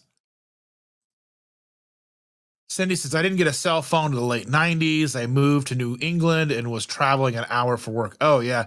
I didn't get one till like the late 90s, early 2000s. It was a pay by minute. And then I got basically the exact same phone again, that old Nokia brick phone. And then it was a contract. And then I upgraded phones. And yeah. Aaron says, I bought a new Happy Meal toy this week because they are Ninja Turtle Hello Kitties. Yeah, I got one. We got the Donatello one, the purple Donatello. Lisa says, I haven't been to McDonald's in like 5 years. We go to McDonald's like all the time because there's one right at the edge of our neighborhood. And we talked about this yesterday in the live with Coach Bronson. The reason, I mean, it's there because, I mean, and Coke Zero, like just soda. It's weird how like you just need it. And I know it sounds so crazy to be like, I need this, but like I legit, it's a thing. And yeah, Aaron says kids like to make messes with hard-boiled eggs. Yeah. And Travers says McDonald's is brainwashing for children. I mean, companies have been doing that for 100 years, making products for children. Think about like cartoons were always basically marketing to children. Like that was like they had cartoons so they could sell cereal. That's really when it started. They realized that they could sell stuff to kids, that they put stuff the kids wanted to watch on TV. And then they try to make it like educational with like G.I. Joe and stuff.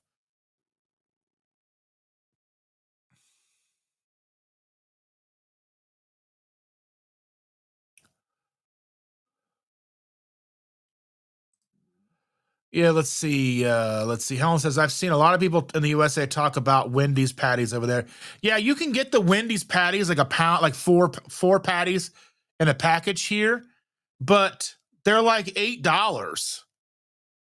I mean, why would I get that if I can get like a regular pound of hamburger for $5? Which is sad because hamburger used to be $1.99, $1.89, $1.79 a pound. Now it's $5 freaking dollars. I haven't tried the Wendy's patties, but I mean, I imagine they're okay.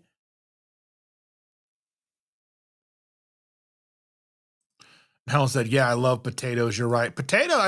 My grandmother used to make me fried potatoes and onions. Oh man, I miss that. It's like the little things that like you miss about like when a family member's gone. Like when somebody dies, like you miss the conversations, you miss the time spent, you miss the little. She would make me the weirdest food. She'd make me she'd always make me over easy eggs on toast. And then she'd make fried potatoes with onions, and she would also make me cook and serve hot chocolate pudding over biscuits. Think about that for a minute. Let's see. Amy, I love Amy. She's the best. She says, I put whole egg butter and bacon grease in my coffee. I need to revisit the eggs in my coffee, but I don't know how I feel about it.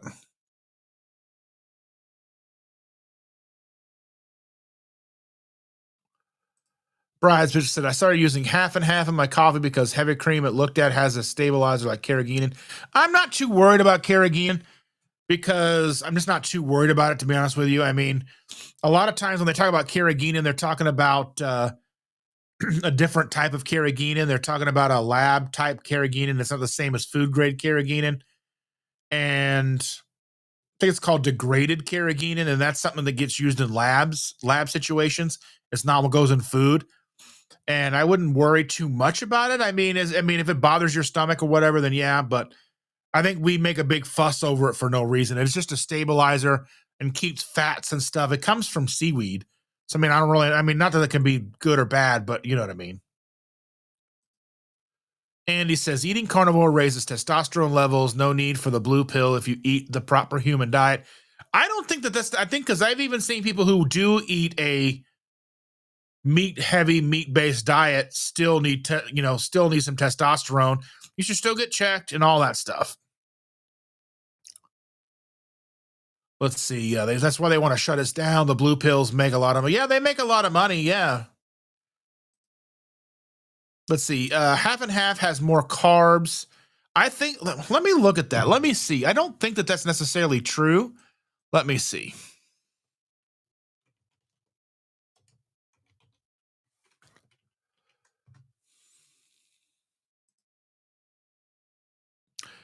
So 315 calories per cup, 28 grams of fat per cup, saturated fat 17, cholesterol.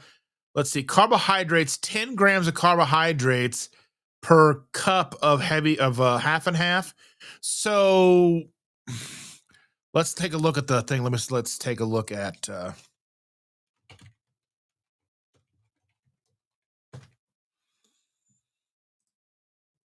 so 100 grams.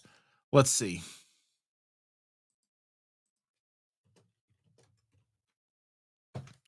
We'll do 1 cup. So 1 cup, 236 grams of heavy whipping cream contains the following: 800 calories, 86 grams of fat, 3 grams of protein, 7 grams of carbohydrates. So 1 cup of heavy cream is 7 grams of carbohydrates Whether or not that's accurate is a whole other story. I think it may be. Uh, uh, yeah. So I mean, 7 versus 10, you're getting more fat. And one thing I've always found when it comes to the nutrition are the difference between half and heavy cream. Heavy cream lasts a whole lot longer. Heavy cream would barely even last a week. It would start to smell funny in our house. So I don't know. Just that's just a thought. Like calcium, 157 milligrams of calcium, vitamin A, 580, vitamin D, 3 micrograms, 10% of the daily value. Yeah. Please note that these values may vary slightly depending on the brand and type of heavy cream. Yeah. So 7 grams of carbohydrates seems a little light for 236 grams because it isn't like less than a gram per tablespoon. And I don't know how many tablespoons is in a cup. It's not 7. Bride's Biscuits on our way to church. You're probably long gone, but thank you for being here. We appreciate you so very much, Bride's Biscuits.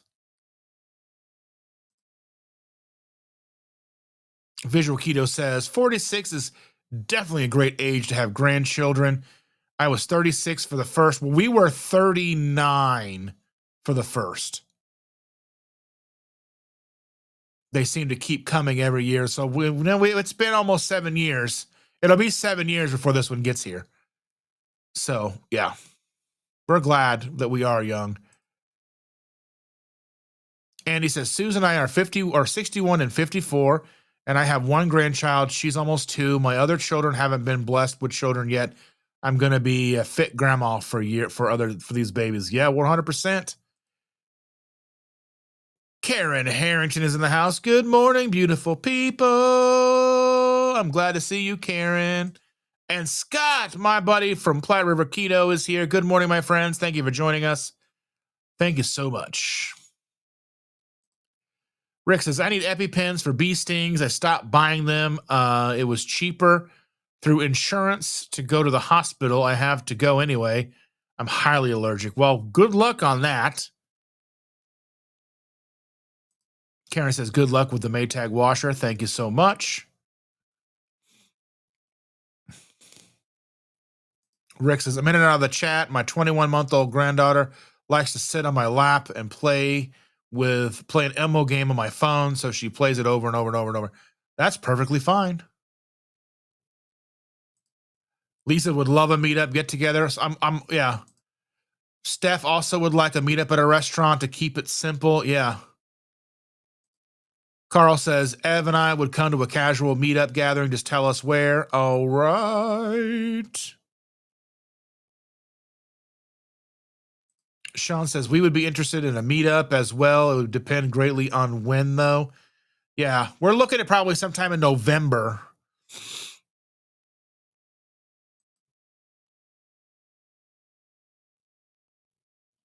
Lisa, you're fine, dear. You never have to worry about being quiet or chatting. We know we know you're listening.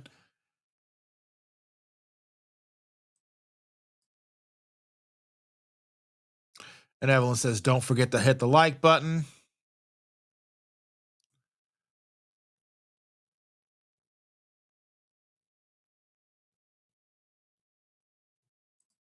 Yeah, and Evelyn says, you're a stranger. I don't think it was meant to hurt you. People have to be guarded. I get it. It's just one of those things, like just the action of pulling her clothes, like I was going to run up and just snatch her and run off. She was like 5. I don't know. I couldn't carry her that far. I'd get winded before I had the door.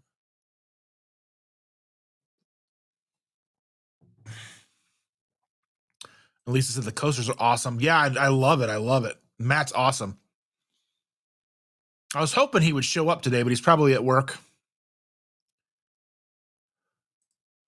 Sherry says, I have had throughout my life people step away from me when they saw my psoriasis on my hands and arms, even lost jobs because of it. People sometimes can be so ignorant and mean. Oh, I'm very sorry, Sherry. That's rough. Yeah, he's right. People can be pretty awful.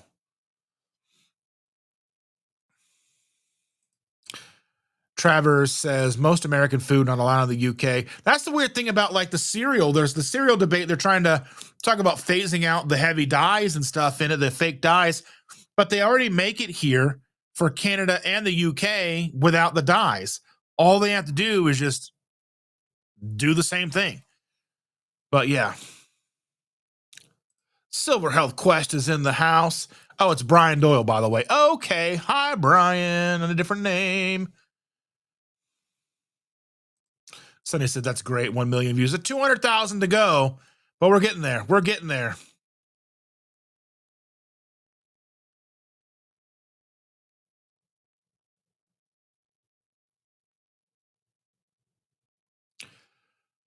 Said it's supposed to be Silver Health Quest, but it looks the same to me. Ooh.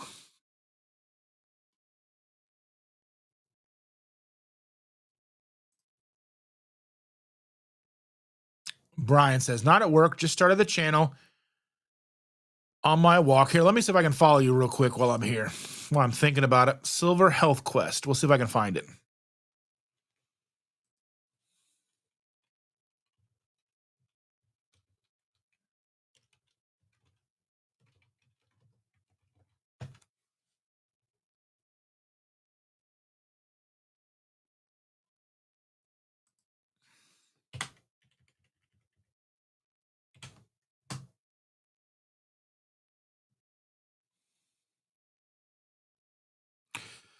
Oh, let's see if I can find it in the chat in here, because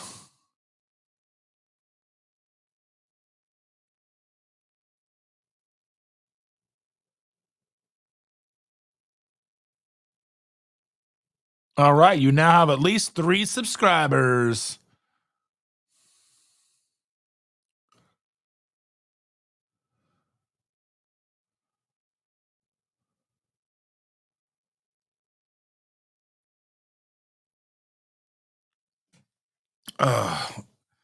And I just heard back from Jennifer. She has not yet heard back. So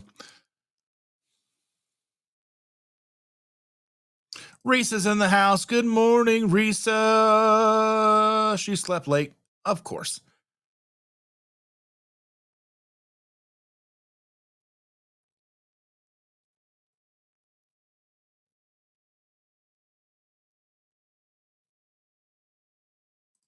Amy says, I don't check I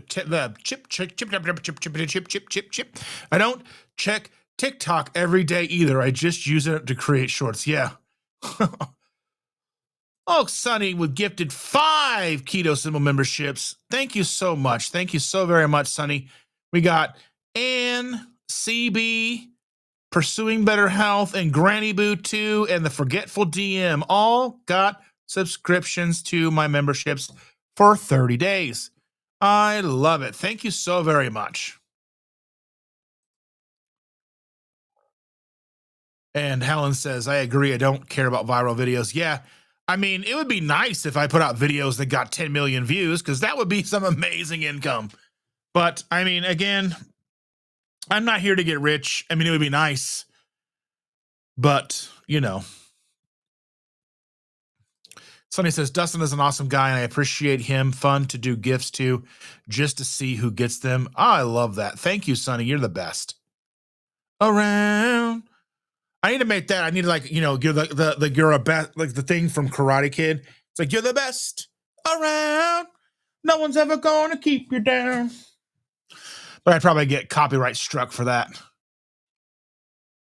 Sherry says, oh, that was a typo. The first mobile phone was $4,000. Oh, my goodness.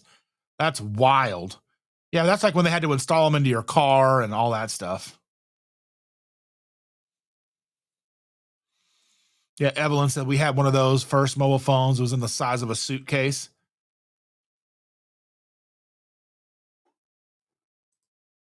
Risa says we didn't get a cell phone until 1995 when we had a road trip and Steve's mom wanted us to call every day from wherever we were, made life easier on the road.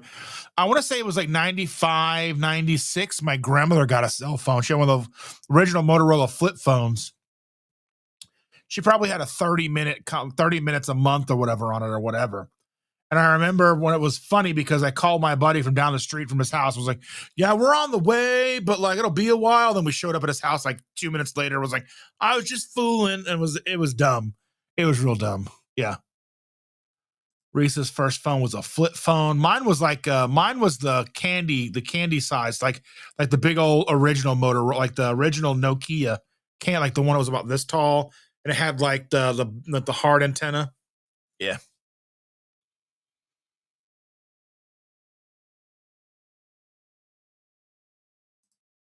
Sonny says, I have a brand of cream, natural grocers that's just cream. That would be nice. But I mean, like even like there's a brand that I can get from Costco, but it's for a half gallon or whatever for 64 ounces. It's $16, where I can get the same thing with carrageenan at Walmart for $10.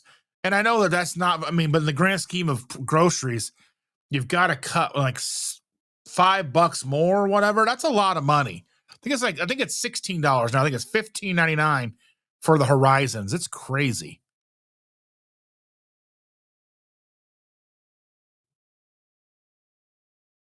Has anyone tried the cheese and onion bread or cheese and onion crackers? I'm trying it soon. Well, I have not tried it, but I will look at yours and see what I think. I might make it. Try to find a local farmer. That's just so difficult. Then I've got to go find them and drive to them. And yeah, I know. Convenience. Trevor says, I live in Texas. We don't take the blue pill. Well, I'm sure some do. Jackie is here. Evelyn, you were talking about the best, the baked onion parm cheese crisps. And Helen says, thank you for the love. I have to go now, as going out for a walk and shop to take care of everything. Have a blessed day. Well, thank you, Helen. You're the best. Thank you for everything. Thank you for the super chat, and we'll see you soon, dear.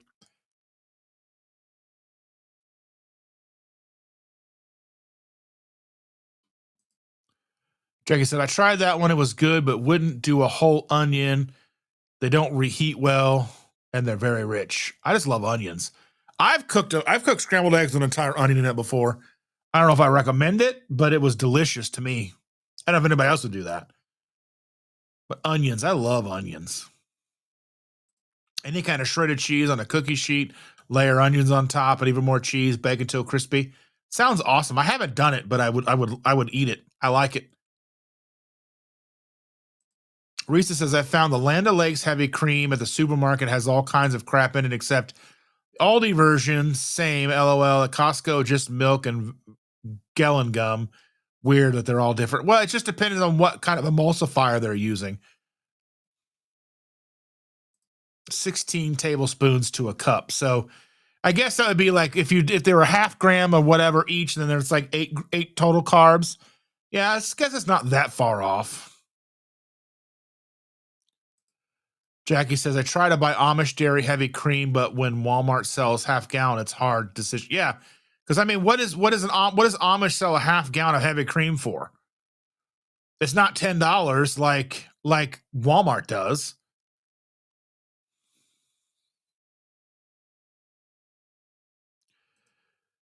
Yeah, when you make them, if you have a bagel or donut pan, use that. I have them, and the cookie sheet works better. Either, yeah.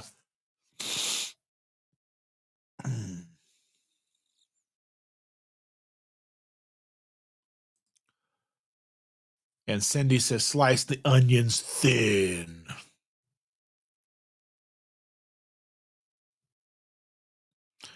And Bacon Baby says, I can't find the.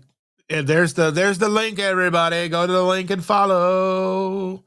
The Pharaoh Grandma's in the house. Good morning. Glad to see you.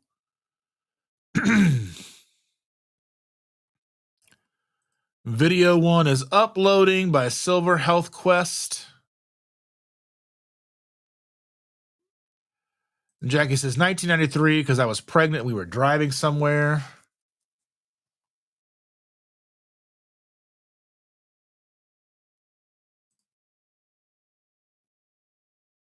So a pint is $8 or $9. So you're looking at like almost $40 for a half gallon. Oh, that's crazy. Unless it's cheaper. Evelyn says my Amish area only sells milk. They don't sell heavy cream. They're probably using that for themselves. I'm caught up with the chat. Can you believe it? I don't believe it.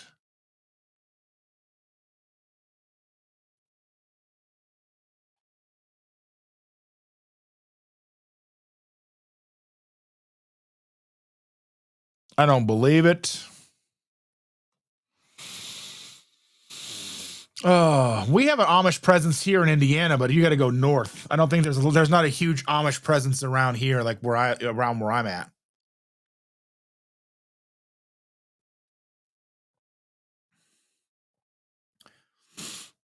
I mean, I don't live too far from a lot of farms. Like I know there's places that sell the eggs and all this, that, and the other, but like I know there's places that have them sitting outside. You just pay them money and take the eggs, which I think is pretty cool. It's all trusting, but it's cool.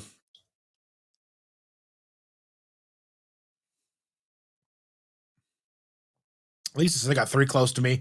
Yeah, but you're like an hour away. You're like what, an hour and a half away from me?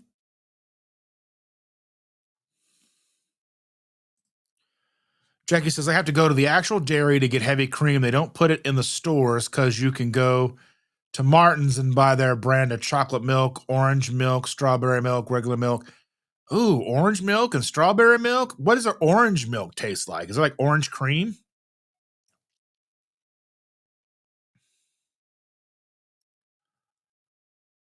Hmm.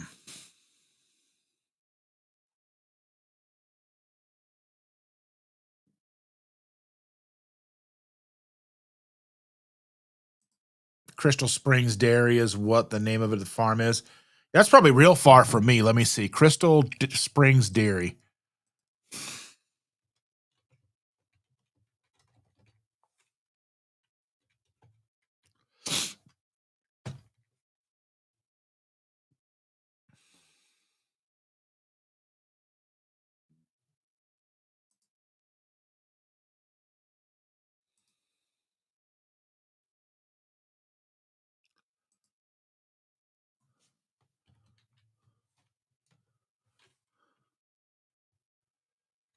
Yeah, that's a 3-hour drive for me to go to them.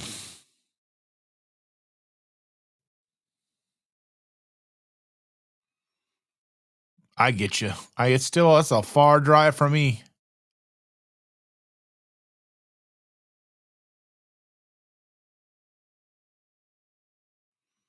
Super far.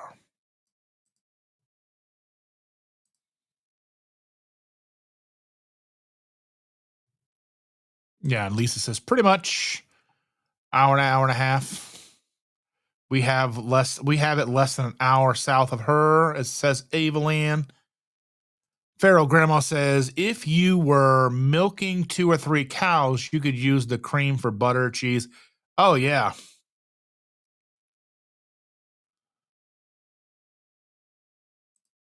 Yeah, orange cream, says Jackie. That sounds delicious. No matter what, milk is one of those things that I just love milk. And every once in a while I will buy some of the Fairlife milk. And I know it's like 6 carbs or whatever per cup. Man, I still love that stuff. Like I'll drink the problem is I'll drink like the whole container in a day. But it's like $5, and every once in a while I'll just get a thing of the whole milk and just drink it. I just love milk. I've loved milk since I was a kid. That was one of the things like I always this milk is I drank so much milk.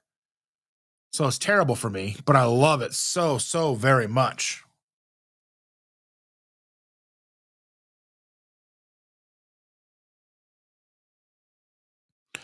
But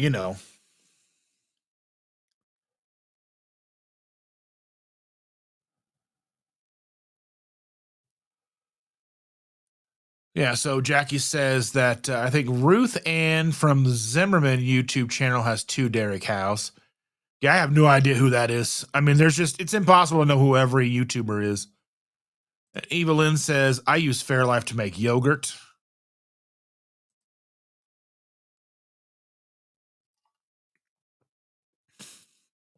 I would love it if If Fairlife made a zero added sugar chocolate milk, I think that would be really good.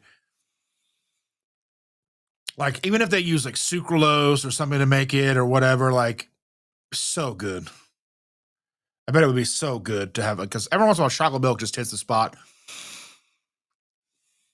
I used to buy True Moo when I first started living here, because our youngest was young, and he was like, True Moo, yeah. He was like, chocolate milk, yeah. And I'm trying to make a good impression, you know what I mean? And like, you know how it goes. You know how it is. Being a step parent, you need a leg up anywhere you can get it, right?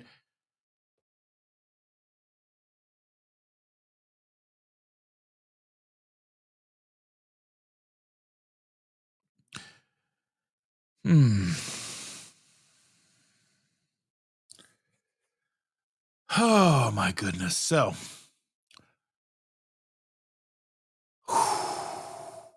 well, I think with that, I think we'll call it a Sunday.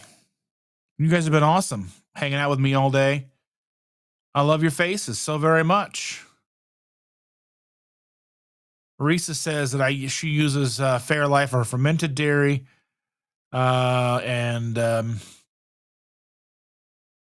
Visual Keto says that her daughter makes the Fairlife 2KK yogurt. Yeah. Evelyn says, look it up. It's called Homesteading with the Zimmermans. Let's see. Jackie says, I would love if they would market an unsweetened ice cream, but apparently ice cream needs the sugar for long-term storage and for it to be scoopable. You can use, I want to say, you can get the same kind of thing out of allulose. So there's always that. But anyway, thank you all so very much. I love each and every one. Thank you all for for supporting this channel, the super chats, the donated memberships. I appreciate each and every one of you for showing up and hanging out with me, talking with me, putting up with me for 2.5 hours. Before I go, let me go over to my channel here, and I need to set this up so that I want you guys to be able to go over and watch. And in about 30 minutes, Coach Bronson will be live with Coach Nat, and I want you all to go over there and watch them. Tell them that I sent you. Again, like, they're not going to be live for a little while, but I'm going to redirect you guys over to them if you so choose. I did a live yesterday with Coach Bronson. He's amazing. We had a good time. We had a lot of good information. They go live sometimes around 10:45. They're late like me. They don't always start right on time, but they are talking keto rehab weekly coffee chat today. So join them. Tell them I said hello. Tell them you found them from me. Anyway, have a wonderful day. And Jackie's asking, how am I doing? I'm doing wonderful. I'm doing fantastic. We can talk about the fact that we're having a second granddaughter. Finally being able to talk about that. We've known for a while that we're having a grandbaby, but we didn't know until this week that it's going to be a girl. Now we can talk about it, and I will be posting if anybody is interested. No pressure, nothing like that, but we'll post the stuff that she has, the registries that she has. I think she has 2, one with Target, one with Walmart. I'll post those on my YouTube posts for anybody who may be interested. We love each and every one of you. Eat your meat. Be good to each other. Thank you for being part of my community. I love each and every one of you. And here is the credits.